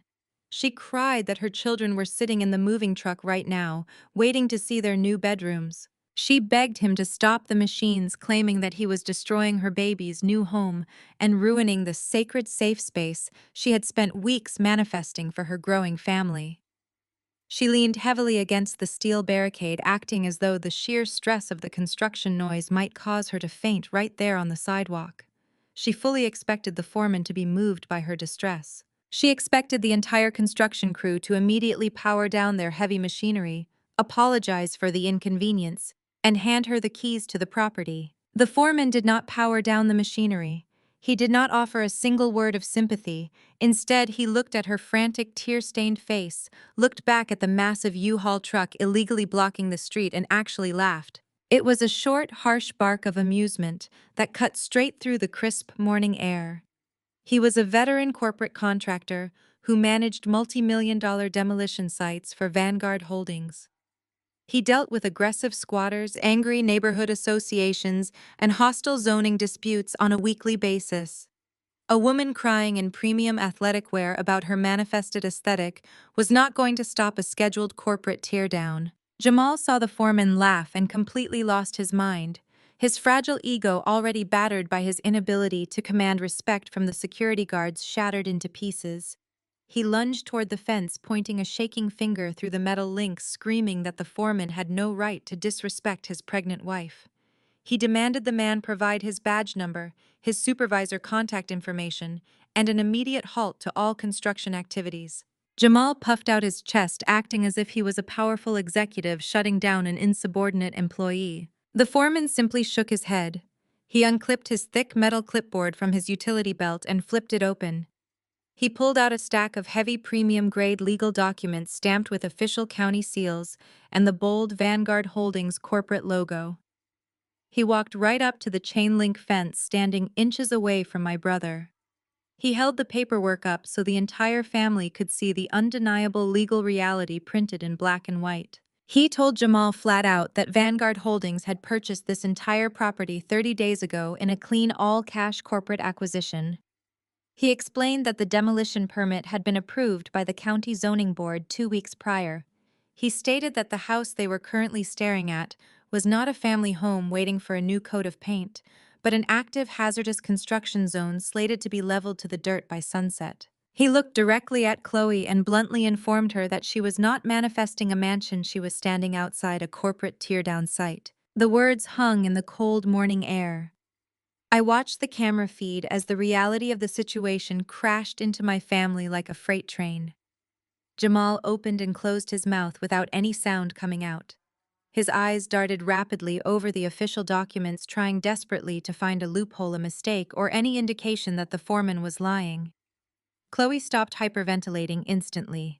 Her tears dried up the moment she realized her performance was completely useless against binding corporate contracts. But it was my mother who provided the most spectacular reaction.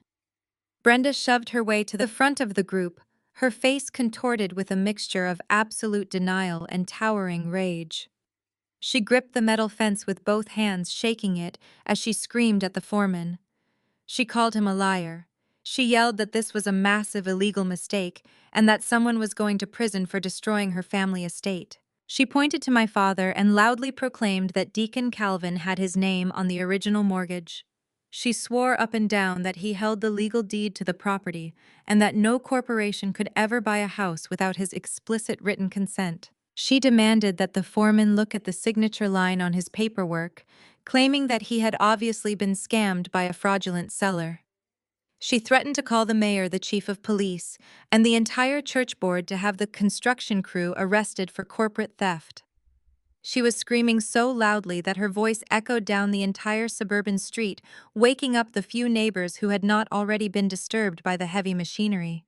People were beginning to step out onto their porches, wrapping their robes tightly around themselves to watch the wealthy, prominent church family completely lose their minds on a public sidewalk.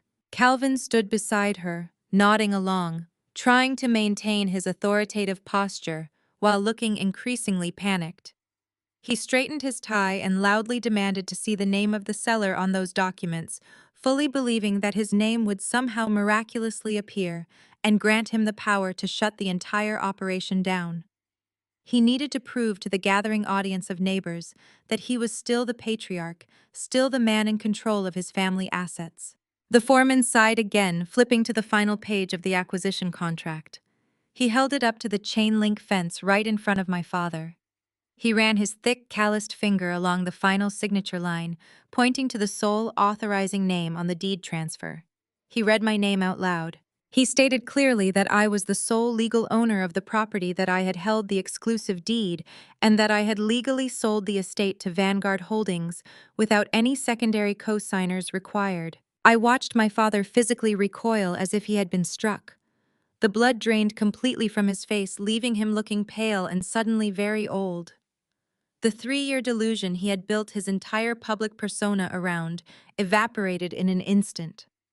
For years he had paraded around the church boasting about the property he had secured for his daughter, claiming ownership over my hard work, simply because he had temporarily co-signed a preliminary document. He never bothered to check his own credit or verify the status of the mortgage, because his arrogance convinced him that I would forever remain under his financial control.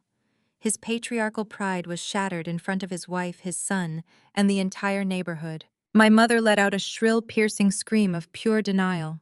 She shook her head violently, refusing to accept the evidence right in front of her eyes. She yelled that it was impossible, that I would never do something so deceitful, and that the documents had to be forged. She turned to Jamal, demanding that he call my phone immediately, demanding that I come down to the site to clear up this ridiculous misunderstanding. Jamal pulled his phone from his pocket, his hands shaking uncontrollably as he desperately tried to dial my number. He held the phone to his ear, but I already knew exactly what he was hearing. He was hearing the dead automated silence of a blocked connection. He pulled the phone away, looking at the screen in absolute horror before turning to my mother and quietly admitting that his calls were not going through. Right at that exact moment, the Vanguard heavy equipment operator decided to escalate the demolition. The massive excavator swung its hydraulic arm around, bringing a heavy steel claw crashing directly into the side of the house. The entire living room wall, where Chloe had planned to place my custom green velvet sectional, caved in with a deafening explosive crunch. A massive cloud of dust and debris billowed up into the sky, raining down over the front yard.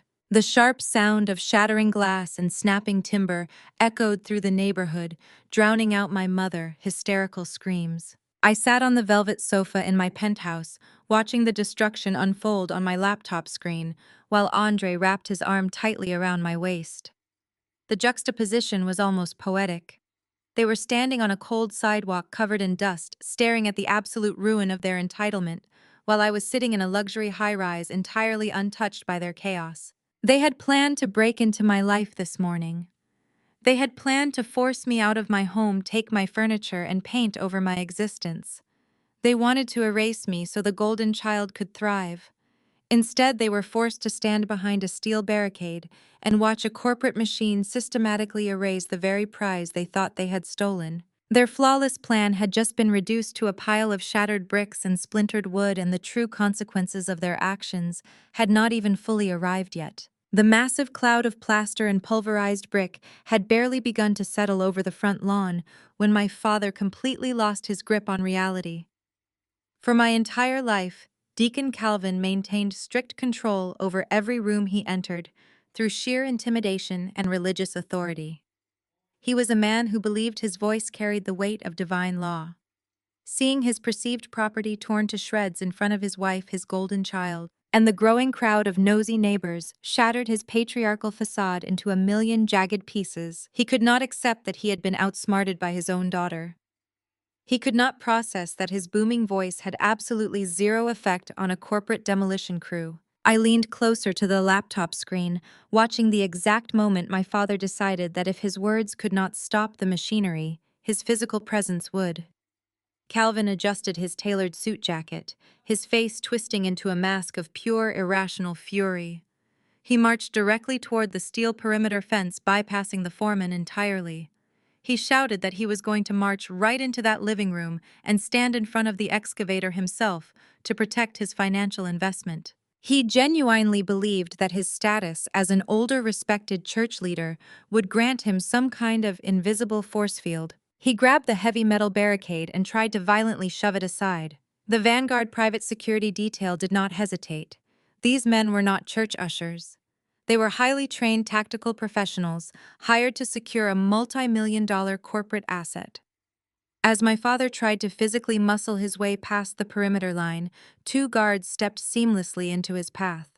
They did not strike him, but they moved with a swift, immovable force. They intercepted Calvin, placing their thick, muscular arms squarely against his chest and shoulders, pushing him back toward the public sidewalk. Calvin was outraged. He pushed back, struggling against their hold, shouting that they were assaulting a man of God and illegally barring him from his own estate. He tried to physically wrestle his way past them, his face turning a dangerous shade of crimson. The guards easily absorbed his frantic shoving. One of them smoothly clamped a hand down on my father's shoulder, twisting his momentum and pinning him firmly but expertly against the exterior of the steel fence. I was completely immobilized, pinned like a trespassing teenager. Seeing his father restrain Jamal let out a primal yell and charged forward to help. He sprinted toward the security guards, his fists clenched, throwing his entire body weight into the fray. It was a spectacular mistake. A third security guard stepped off the curb, caught Jamal by the front of his shirt, and effortlessly swept his legs out from under him. Jamal hit the concrete sidewalk with a heavy, humiliating thud. My brother, the untouchable golden child who had never fought a battle he could not buy his way out of, was currently laid out flat on his back in the dust, gasping for air. My mother let out a blood-curdling scream, dropping her foil-wrapped casserole dish onto the pavement where it shattered into pieces. She began jumping up and down on the curb, screaming for someone to help them, shouting that her husband and son were being brutally attacked by corporate thugs. But it was Chloe who elevated the absolute absurdity of the situation to its final peak. Seeing her husband on the ground, and the house of her dreams being systematically crushed by heavy machinery, Chloe realized that yelling was not going to work. So she resorted to the most dangerous, well-practiced weapon in her entire arsenal. She pulled her smartphone out of her designer athletic jacket and instantly went live on Facebook. I reached out and turned the volume up on my laptop speakers, captivated by the sheer terrifying brilliance of her manipulation. Chloe held the phone high in the air, angling the camera to capture the security guards holding my father against the fence and Jamal scrambling in the dirt. Then she flipped the camera around to her own face. Her eyes were wide, her breathing was short and frantic, and tears were streaming down her cheeks in perfect, glistening trails. She stared into the lens of her phone and began spinning a completely fabricated, dangerously inflammatory narrative to her hundreds of online followers. She cried hysterically into the microphone, claiming that she and her pregnant family had just arrived at their new home, only to be violently ambushed by an armed militia. She sobbed that these massive, aggressive men were physically assaulting her husband and her elderly father-in-law. She weaponized her identity as a fragile, terrified white woman, crying out that she feared for the life of her unborn child. She begged her followers to call the police, claiming they were being robbed, attacked, and unlawfully terrorized in broad daylight. She panned the camera back to the house, screaming that these thugs were destroying the beautiful nursery she had just built for her baby. She was putting on a masterclass in victimhood, attempting to manipulate the optics of the situation so severely that the internet would rally to her rescue. It was a terrifying display of how quickly she was willing to twist reality to get exactly what she wanted. The site foreman watched her performance with a look of deep, profound exhaustion. He did not care about her Facebook live stream, but he cared deeply about site liability and maintaining a clean work environment. Having a hysterical woman broadcasting a physical altercation outside his demolition zone was bad for corporate business. He calmly pulled a two-way radio from his belt, pressed the button, and requested immediate police dispatch to a hostile trespassing situation at his location. The wait for the authorities was agonizingly tense. The security guards released my father, shoving him back onto the sidewalk next to Jamal, who was brushing dirt off his expensive jeans. My family stood huddled together by their rented U-Haul truck, looking like a group of wealthy refugees. They were vibrating with righteous indignation. When the distant wail of police sirens finally cut through the morning air, I saw my mother let out a massive sigh of relief. Chloe lowered her phone, wiping her tears, a smug, vindictive smile returning to her face. They genuinely believed that the police were coming to rescue them. They thought the officers would arrive, arrest the construction crew, and hand the property keys right back to my father. Two patrol cars rounded the corner, their lights flashing brilliantly against the dusty air. They pulled up sharply, blocking the street right behind Jamal's U-Haul. 4 officers stepped out, their hands resting cautiously on their duty belts as they assessed the chaotic scene. Chloe immediately sprinted toward the lead officer, her tears miraculously returning at full volume. She pointed a shaking finger at the security guards, sobbing that they had been violently assaulted without provocation. Calvin marched right behind her, adjusting his suit, immediately launching into a booming speech about how he was a respected deacon in the community and how this construction company was attempting an illegal takeover of his family estate. Jamal chimed in, loudly demanding that the foreman be arrested for property damage. The officers held up their hands, separating my family from the perimeter fence and instructing everyone to quiet down. The lead officer, a stern-looking man with graying hair, turned away from my frantic family and walked directly over to the site foreman. The foreman did not raise his voice. He did not act defensive. He simply unclipped his thick metal clipboard, pulled out the heavy stack of Vanguard Holdings acquisition documents, the county-approved demolition permits, and the stamped property deed. He handed the entire stack to the police officer and crossed his arms over his chest. I held my breath, watching the officer read. Andre leaned in close beside me, his eyes glued to the screen. The officer took his time. He flipped through the transfer of deed. He reviewed the dates. He checked the authorized signatures. He looked at the demolition permits, verifying the exact address and the corporate seal. It took him less than 2 minutes to completely unravel my family's entire web of delusion. The officer handed the clipboard back to the foreman with a polite nod. He turned around and slowly walked back toward my family. The smug, victorious smiles had already begun to melt off their faces. The air around them grew thick with a sudden, suffocating panic. Calvin stepped forward, crossing his arms, demanding to know how long it would take to clear these trespassers off his land. The lead officer stopped a few feet away from my father. His expression was completely devoid of sympathy. He looked at my father, then at Jamal, and finally at Chloe, who was still holding her phone. The officer stated clearly, projecting his voice so everyone on the street could hear, that the paperwork was completely flawless. He informed my family that Vanguard Holdings was the sole legal owner of the property and that they had every right to demolish the structure. He looked directly at Calvin and bluntly told him that he had absolutely zero legal standing, no deed, and no rights to the premises. My mother let out a strangled gasp, clutching her chest.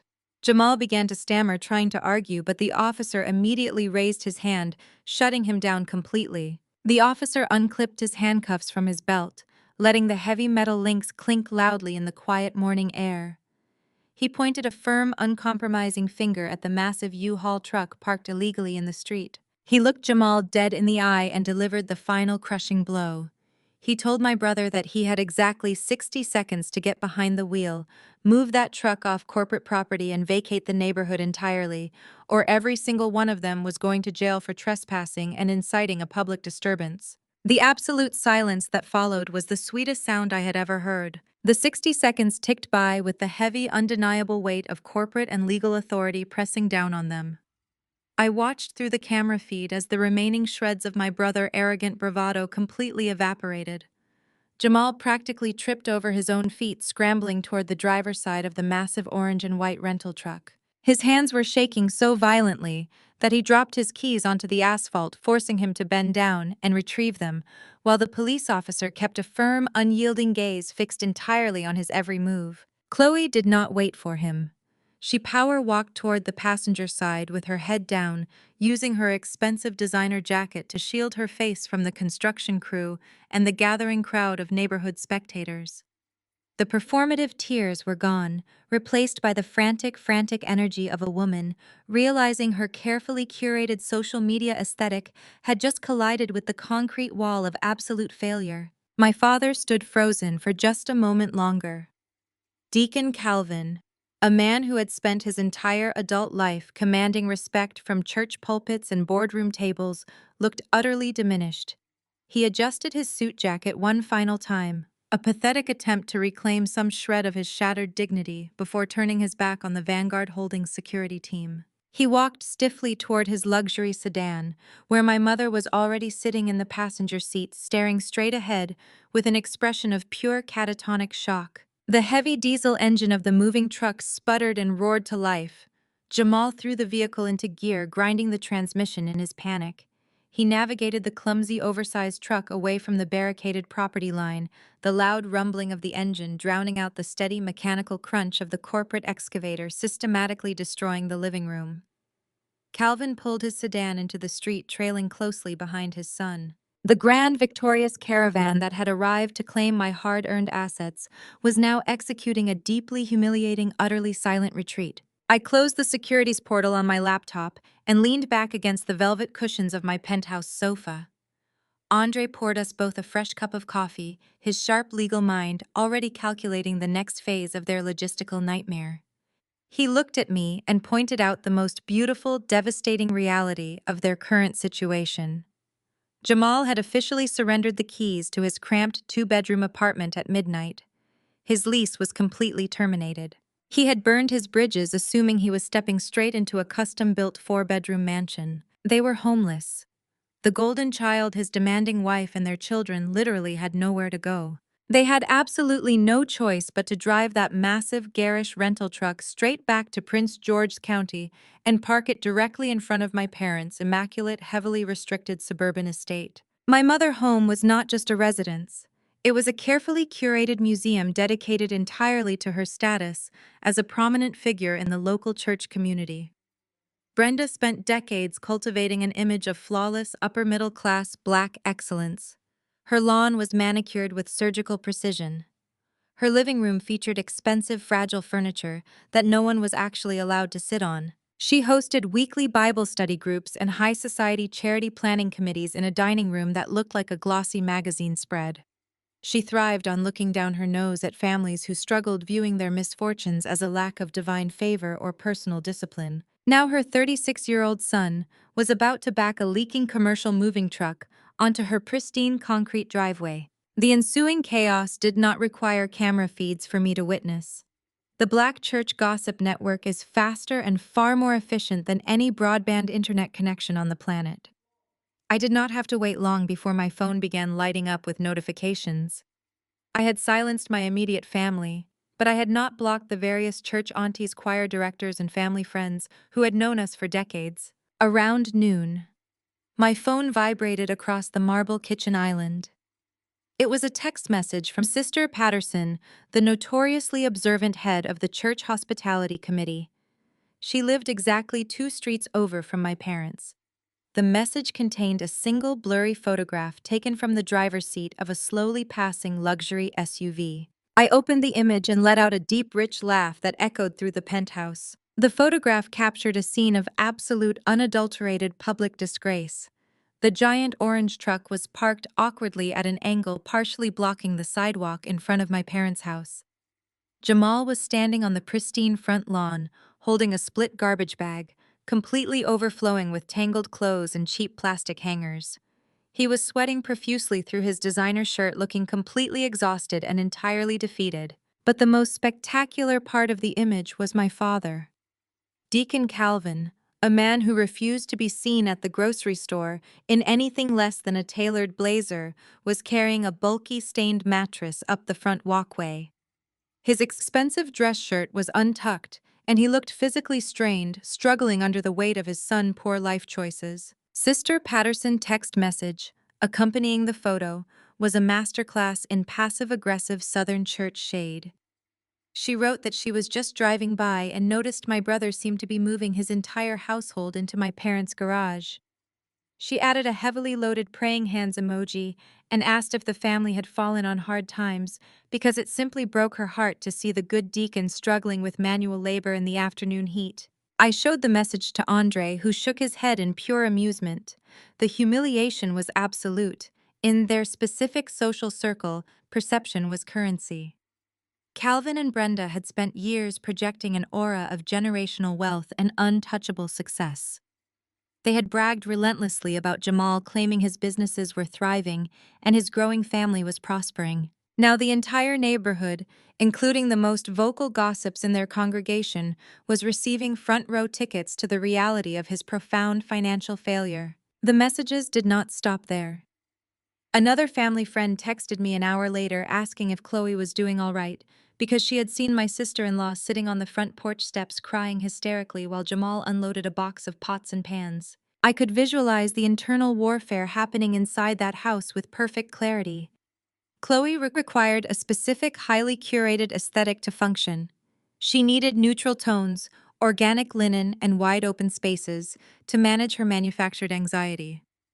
Instead, she was currently being shoved into my parents' formal guest room, surrounded by heavy antique furniture, and my mother's rigid, uncompromising household rules. Brenda did not tolerate disrespect, and she certainly did not tolerate ungrateful guests leaving a mess in her pristine sanctuary. The clash between Chloe towering entitlement and Brenda's desperate need for absolute control was an inevitable explosion waiting to happen. Chloe would demand that the air conditioning be adjusted for the baby. She would complain about the smell of soul food in the kitchen interfering with her clean eating diet. She would weaponize her pregnancy tears the moment Brenda asked her to pick up her shoes from the hallway. And Jamal, the golden child, who had never been held accountable for a single mistake in his life, would be caught directly in the crossfire between his hysterical wife and his deeply humiliated mother. He would expect Brenda to cater to his every need, just as she always had. But Brenda was currently drowning in the social fallout of having a failed adult son, moving back into her immaculate empty nest. The tension inside that house would be suffocating and toxic. And because my parents were pathologically incapable of holding Jamal responsible for his own disastrous actions, they would desperately need a scapegoat. They needed a target for their boiling, unmanageable rage. They needed someone to blame for the moving truck, the public humiliation, and the total destruction of their flawless reputation. They could not blame Vanguard Holdings because the corporate legal team was entirely untouchable. They could not blame the police because Calvin was terrified of public scandal. They could not blame Jamal because facing his incompetence meant facing their own failure as parents. That left only one person. I walked over to the floor-to-ceiling windows looking out over the sprawling city. The sky was clear and bright. My financial portfolio was completely secure, and my emotional boundaries were reinforced with steel. I knew exactly what was coming next. Brenda was currently pacing the hardwood floors of her crowded, chaotic house, her mind feverishly twisting the narrative until she convinced herself that this entire catastrophe was a malicious, unprovoked attack orchestrated solely by me. She would convince herself that I had stolen family property. She would convince herself that my refusal to surrender my home was an act of extreme financial violence against her unborn grandchild. The shame of unloading that moving truck in front of her neighbors would metastasize into a blind, obsessive fury directed entirely at my success. I turned back to Andre, who was already organizing his leather briefcase for the upcoming work week. I told him to make sure he cleared his schedule for Monday morning. I knew my mother. I knew that she would not let this perceived disrespect go unanswered. She would not accept defeat silently. She needed a stage to perform her righteous indignation, and she needed an audience to witness her reclaim her authority over her disobedient daughter. Since she could no longer access my home or reach my phone, she would target the only remaining vulnerability she thought I had. She would attempt to destroy the professional reputation I had spent years building. She was going to storm my corporate office seeking a highly public, highly damaging confrontation. I smiled, feeling the cool, smooth glass of my coffee mug against my palms. I was not afraid. In fact, I welcomed the invasion. I had spent my entire weekend watching them destroy their own lives from the comfort of my penthouse. Now it was time to let my mother walk directly into the final legal trap we had set for her. Monday morning was going to be a masterclass in accountability. Monday morning arrived with the crisp, sterile efficiency of the corporate world. I walked into my firm wearing a tailored navy blue suit, carrying a fresh cup of artisan coffee, and feeling a profound sense of inner peace. The chaotic, dusty spectacle of my former suburban property felt a million miles away from the gleaming glass and polished steel of my downtown high-rise. I took the elevator to the executive floor, settled into my corner office, and began reviewing my data models for the week. I knew my mother was coming. Brenda was a woman who could not tolerate an unanswered insult. In her mind, she had been publicly flogged. Her reputation in Prince George County was currently bleeding out on the pavement of her pristine driveway, right next to Jamal's rented moving truck. She needed someone to bleed with her, and she was determined to extract that payment from me. At exactly 10:15, the sleek black phone on my desk chimed. It was the head of building security. He sounded deeply uncomfortable. He informed me that a woman claiming to be my mother was currently causing a massive disruption in the main lobby.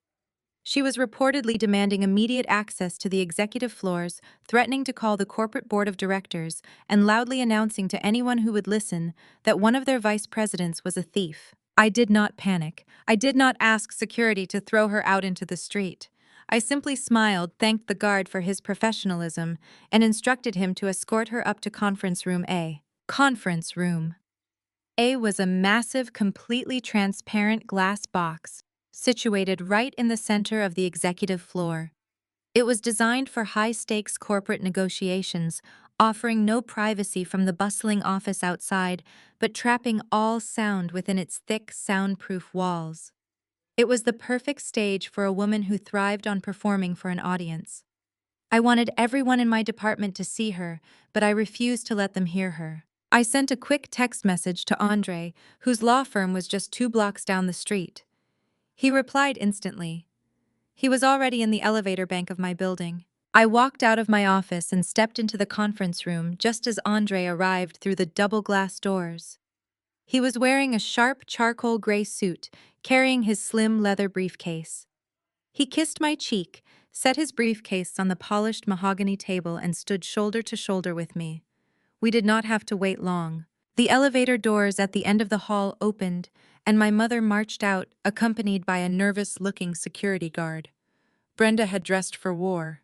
She was wearing her most expensive Sunday church suit, a striking emerald green two-piece, and clutching her designer handbag like a weapon. Her hair was perfectly styled, her makeup was flawless, but her eyes were wild. The carefully constructed mask of the benevolent, elegant pastor's wife was cracking, revealing the desperate, furious woman underneath. She stormed into the glass conference room. The heavy door clicked shut behind her, sealing us into the soundproof box. She did not say good morning. She did not ask how I was doing. She slammed her handbag onto the table and unleashed a torrent of absolute venom. She screamed that I had humiliated the family in front of the entire neighborhood. She yelled that Jamal and Chloe were currently sleeping on an inflatable mattress in her formal living room, surrounded by cardboard boxes, while their children cried because they did not have a backyard. She pointed a trembling finger at me, demanding to know how I could be so deeply wicked, so cold and so unchristian as to render my own pregnant sister-in-law completely homeless. I stood completely still, letting her exhaust her initial burst of rage. I did not flinch, and I did not lower my gaze. I simply let her words bounce off the thick glass walls. When she realized that her yelling was not eliciting a single tear or apology from me, she aggressively pivoted to her ultimate threat. She straightened her posture, lifting her chin to look down her nose at me. She proudly announced that my father was currently on the phone with their church attorney. She declared that they were filing a massive civil lawsuit against me by the end of the business day. Brenda confidently informed me that I had committed a federal crime.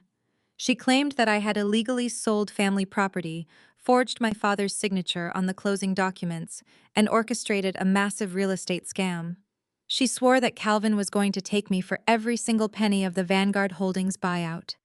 She promised that a judge would freeze all my bank accounts, have me arrested for fraud, and force me to hand over the keys to my new penthouse as restitution for the emotional distress I had caused her golden child. She stood there breathing heavily, waiting for me to crumble under the weight of her legal threats. She expected me to beg for mercy. She expected me to write her a blank check just to keep my corporate reputation intact. Andre let out a slow, deeply amused exhale. He unclasped his leather briefcase and reached inside. He did not raise his voice. He maintained the cold, methodical tone of a corporate litigator who was about to dismantle an opponent in a courtroom. He casually slid a thick, heavy manila folder across the polished mahogany table. It stopped right in front of my mother. Andre politely instructed her to open the folder and review the contents before she wasted a single dollar on an attorney retainer fee. Brenda glared at him, her chest heaving, but her curiosity won out. She snatched the folder off the table and flipped it open. Laying right on top was a certified stamped copy of the mortgage refinancing agreement from 2 years ago. Attached to it was the official release of liability and the updated property deed. Andre began to narrate the paperwork for her, his voice echoing cleanly in the quiet room. He explained that 3 years ago, Calvin had acted as a temporary co-signer because my debt-to-income ratio was a fraction of a percent short for a premium interest rate. He pointed out that Calvin had contributed exactly $0 to the down payment, $0 to the closing costs, and $0 to the monthly mortgage payments. Andre then directed her attention to the second page. He explained that 2 years ago I had quietly returned to the bank and completely refinanced the property using solely my own income and my flawless credit score. Because Calvin held no actual financial equity in the home, the bank smoothly processed the removal of his name from the deed. Andre leaned forward, resting his hands on the table, locking his sharp gaze onto my mother. He told her in no uncertain terms that Calvin had been legally scrubbed from that property for 24 months. He informed her that the house had belonged entirely, exclusively, and legally to me. Therefore, my sale to Vanguard Holdings was completely bulletproof. There was no forgery, there was no fraud, there was no stolen family asset. He finished his clinical dissection by warning her that if Calvin actually tried to file a frivolous lawsuit claiming ownership of a property, he held no deed to Vanguard Holdings' corporate legal team would crush him. Vanguard would tie him up in litigation for years, destroy his personal credit, and successfully countersue him for their exorbitant attorney fees. He told her that her husband would be financially ruined before the case even made it to a judge. I watched the color completely drain from my mother's face. The documents in her hands were shaking. She read the bold, undeniable print over and over again, searching desperately for a loophole that simply did not exist. The towering castle of arrogant entitlement she and Calvin had built their entire public persona around was collapsing right in front of her eyes. She realized that her husband had been parading around the church, bragging about owning a home that he had absolutely zero legal connection to. She realized that her threats of throwing me in jail were completely hollow, pathetic fantasies. The profound silence in the glass conference room was heavy and suffocating.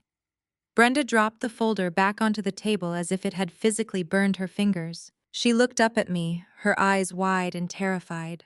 She had completely lost the legal battle, so she immediately tried to retreat to her final, most desperate line of defense.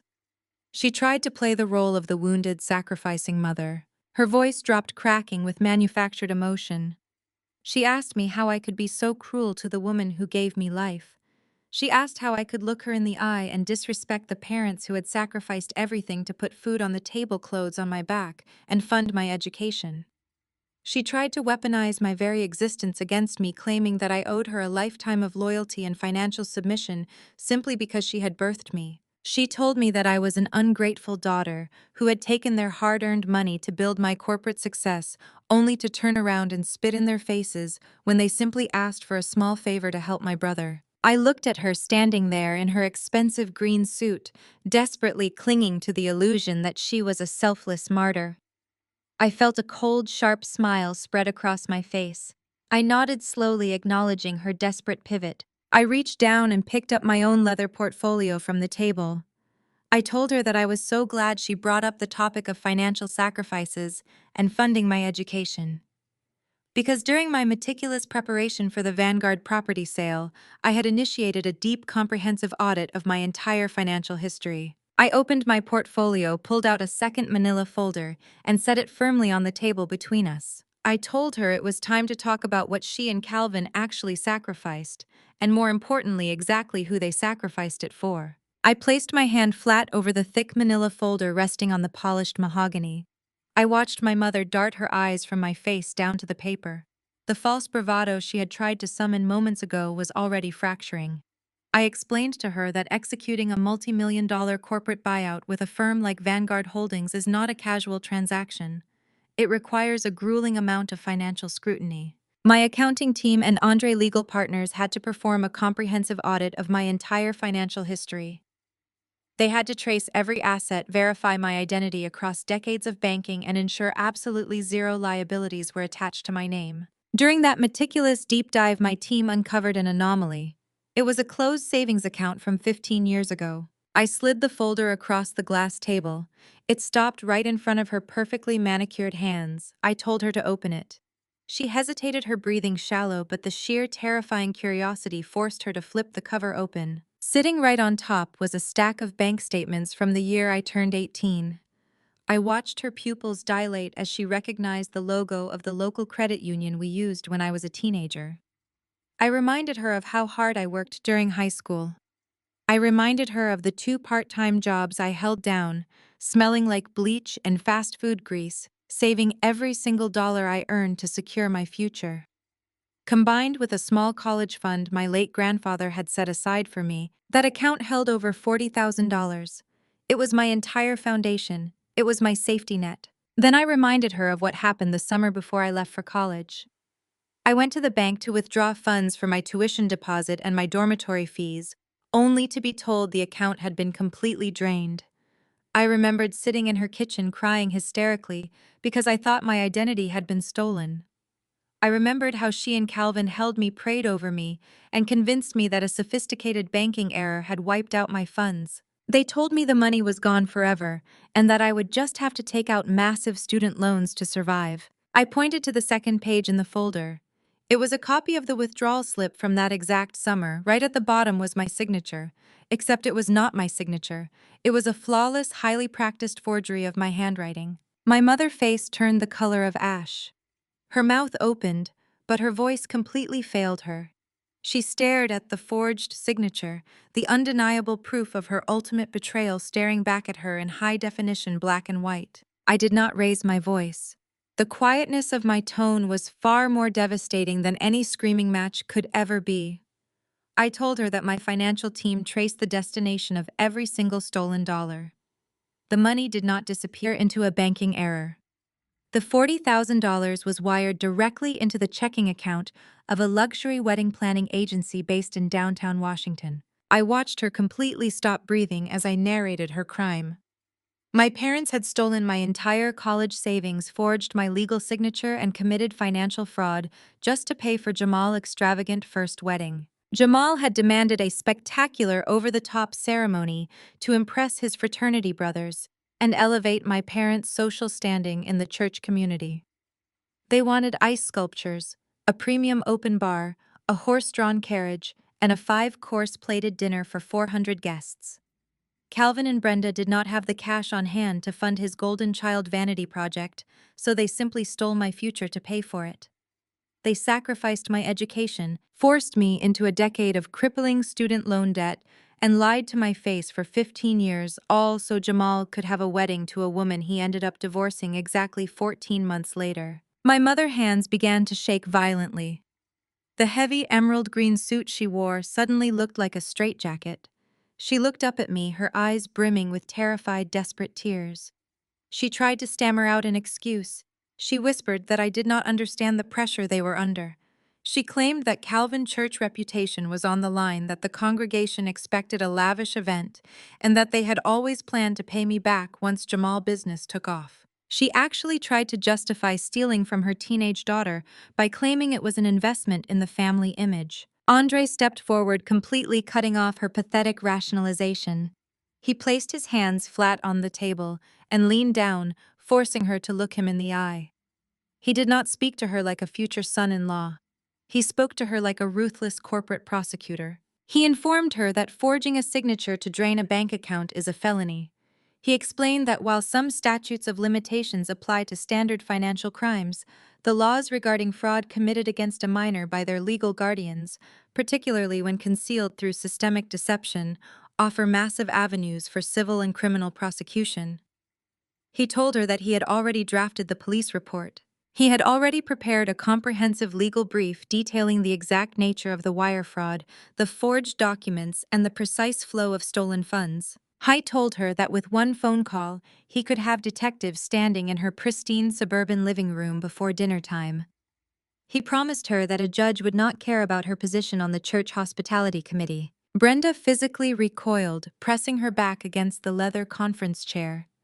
The illusion of her untouchable matriarchal power was completely obliterated. She was no longer the arrogant, commanding woman who had stormed into my corporate lobby demanding my job. She was a terrified, cornered criminal realizing that her entire life was resting in the palm of the daughter she had emotionally and financially abused for 3 decades. I stepped up right next to Andre, looking down at the woman who gave birth to me. I told her that I was going to offer her a grace that she had never once offered me. I was not going to send her to prison. I was not going to file the police report today. But my mercy came with an absolute non-negotiable price. I delivered my ultimatum with crystal clear precision. I told her that from this exact second forward, she and Calvin were to never contact me again. They were to never call my phone, never send an email, and never show up at my firm or my penthouse. But I took it one step further, targeting the only thing they truly cared about: their precious, carefully curated church reputation. I told her that if I ever heard that she or Calvin spoke my name in their congregation, I would strike. If she tried to spin a tragic narrative about me to her prayer circle, if Calvin tried to play the victimized father from the pulpit, or if they sent a single church elder to intervene on their behalf, the deal was off. I promised her that if they broke my terms, I would not just go to the police. I would print out every single bank statement, every forged document, and every receipt from Jamal's failed wedding. I would personally mail a copy of that folder to the senior pastor, the board of deacons, and every single prominent family in their congregation. I would ensure that the entire community knew that Deacon Calvin and his elegant wife were common thieves who robbed their own teenage daughter to fund a party. I would make sure they could never show their faces in Prince George's County polite society ever again. The sheer terror of public disgrace hit her harder than the threat of prison. Brenda's entire identity was wrapped up in how she was perceived by her peers. The thought of her church friends whispering about her, the thought of being stripped of her social standing and exposed as a fraud was a fate worse than death. Her knees literally buckled beneath the table. I saw her entire body sag, the rigid, arrogant posture collapsing into a heap of defeated, trembling realization. She could not speak. She could not defend herself. She just stared at the folder containing the undeniable proof of her absolute moral failure. She slowly reached out, her manicured fingers shaking as she closed the manila folder. She did not ask for forgiveness, because she knew she had no right to it. She simply picked up her designer handbag, her movements slow and sluggish like a woman who had aged 20 years in 20 minutes. I did not feel a single ounce of pity. I had spent my entire life shrinking to protect her feelings, working twice as hard to overcome the obstacles she had secretly placed in my path. I had finally reclaimed every piece of myself that they had tried to steal. I pointed directly to the heavy glass door of the conference room. I looked my mother in the eye one final time and delivered the last words she would ever hear from me. "You have a lot of unpacking to do at your house, Mom. I suggest you leave." The heavy glass door of the conference room swung shut with a definitive click. I watched my mother walk down the long corporate hallway.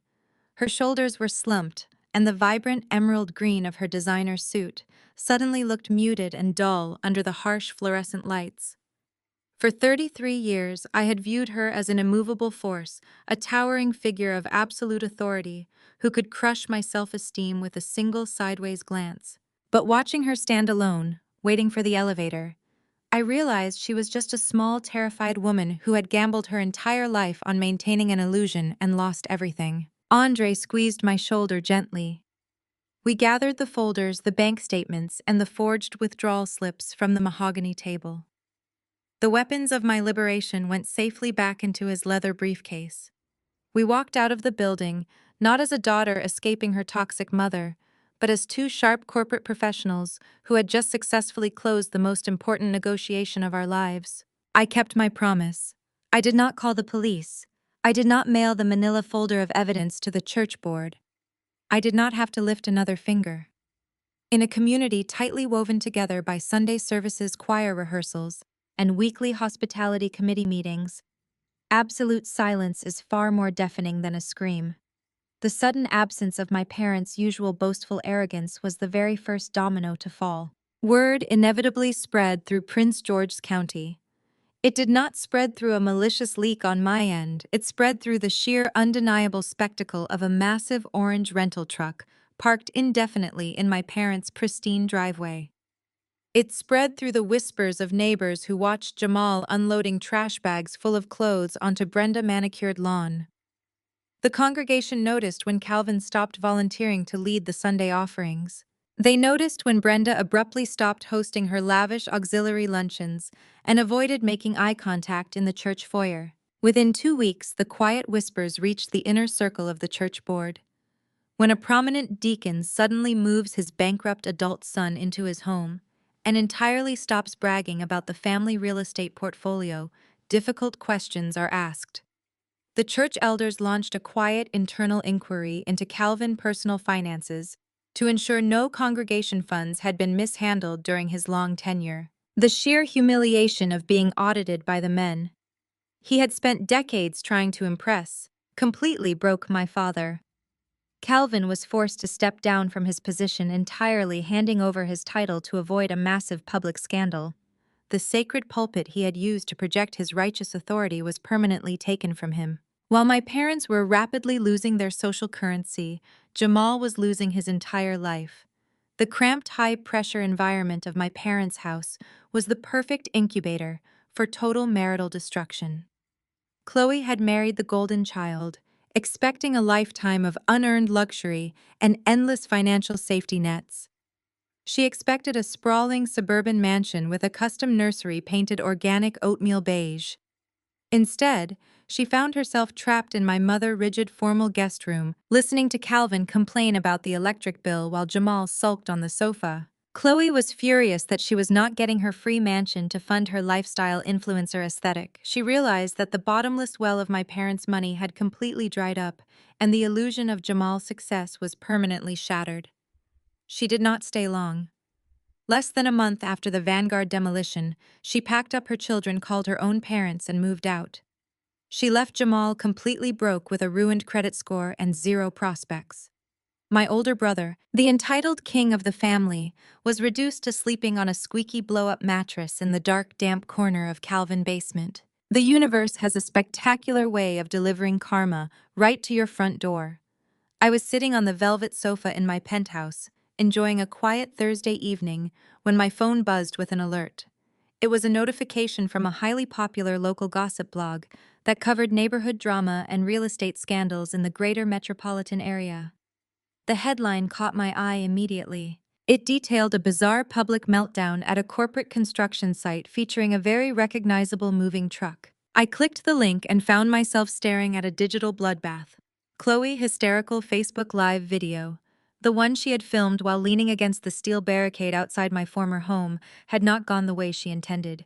She had uploaded the video, hoping to weaponize her tears, expecting the internet to rally behind a fragile pregnant woman being bullied by corporate thugs. She wanted blind sympathy. The internet gave her a brutal reality check instead. The blog had acquired the video and completely dissected her performance. The comments section was a relentless wall of absolute destruction. Thousands of strangers were tearing her apart for her blinding entitlement. They mocked her for showing up to a scheduled demolition site with a moving truck, expecting to simply claim a house she did not own. They ripped into her manufactured panic attack, pointing out how quickly she dropped the crying act. The second the police officer reviewed the legal deed, real estate professionals commented on the thread, laughing at the sheer audacity of trying to squat on a Vanguard Holdings corporate acquisition. Chloe's attempt to play the victim had permanently branded her as a viral joke. She had to delete all her social media accounts just to escape the relentless wave of public mockery. Jamal's name was dragged through the mud right alongside hers, labeled as the incompetent husband who tried to steal his own sister house. Their public disgrace was archived on the internet forever. I locked my phone screen and set it down on the glass coffee table. The silence in the penthouse was beautiful. There were no demanding text messages. There were no manipulative voicemails. There were no passive-aggressive invitations to Sunday dinners where I would be served a side of emotional abuse with my sweet tea. The toxic heavy weight that I had carried on my shoulders for 33 years was completely gone. I stood up and walked toward the floor-to-ceiling glass doors, sliding them open to step out onto the expansive private balcony. The cool evening wind washed over my face. The city skyline stretched out before me, a glittering ocean of light and endless possibility. Andre stepped out onto the balcony behind me, wrapping his arms around my waist and resting his chin on my shoulder. We stood there together, looking out over the empire we were building. I thought about the young 18-year-old girl who had sat in a kitchen crying over a drained college savings account, believing her future had been erased by a banking error. I thought about the decades I spent shrinking my accomplishments, silencing my voice, and carrying the financial and emotional burdens of a family that only viewed me as a resource to be exploited. I had survived their constant betrayals. I had endured their suffocating control. But looking down at the city from the very top of a luxury high-rise, I realized I had done much more than just survive. I had taken the very property they tried to steal and turned it into the ultimate weapon of my liberation. I had used their blinding arrogance to fund my entire financial future. I had built a life of total autonomy, surrounded by peace, respect, and undeniable success. I had broken the generational cycle of manipulation and established a boundary so absolute they could never cross it again. I took a deep breath of the crisp night air, leaning back against the man who loved and protected me exactly the way I deserved. I let a slow, satisfied smile spread across my face as I looked out at the stars. They always told me I needed to learn my place in the family. They were right. My place is at the very top and they aren't invited. The most profound takeaway from this incredible story is that shared DNA does not entitle anyone to your hard-earned success, your peace of mind, or your future. For far too long, society has pushed the narrative that family is always first, and that we must endlessly forgive and accommodate our relatives, regardless of how toxic, manipulative, or financially draining they might be. Kendra's journey absolutely shatters that harmful illusion. She teaches us that true empowerment comes from recognizing when familial loyalty has been weaponized against you to serve someone else's fragile ego. Growing up as the unappreciated workhorse, while a golden child gets a free pass, is a deeply painful reality for many women, especially in communities where keeping up appearances and social titles overrides genuine love and accountability. This story proves that you do not have to shrink yourself to make your abusers comfortable. You do not have to fund someone else's delusion, and you certainly do not have to set yourself on fire just to keep your entitled relatives warm. Financial independence is your greatest shield, By quietly securing her assets, legally protecting her property, and building her own wealth from the ground up, Kendra created an impenetrable fortress. She realized that arguing with arrogant people is a complete waste of breath. Instead, she let absolute silence and cold, hard legal reality do the talking. The ultimate lesson here is crystal clear: stop negotiating your worth and start moving in silence. Let the natural, devastating consequences of their own actions be their greatest teacher. When you finally stop accepting the bare minimum, you make room for the life, the genuine love, and the respect you truly earned. You are the sole architect of your destiny, and sometimes the most beautiful thing you can build is an ironclad boundary. If this story gave you the courage to finally stand up for your worth and cut off the toxic energy in your life, hit that like button, subscribe to the channel, and share your own boundary setting victories in the comments below.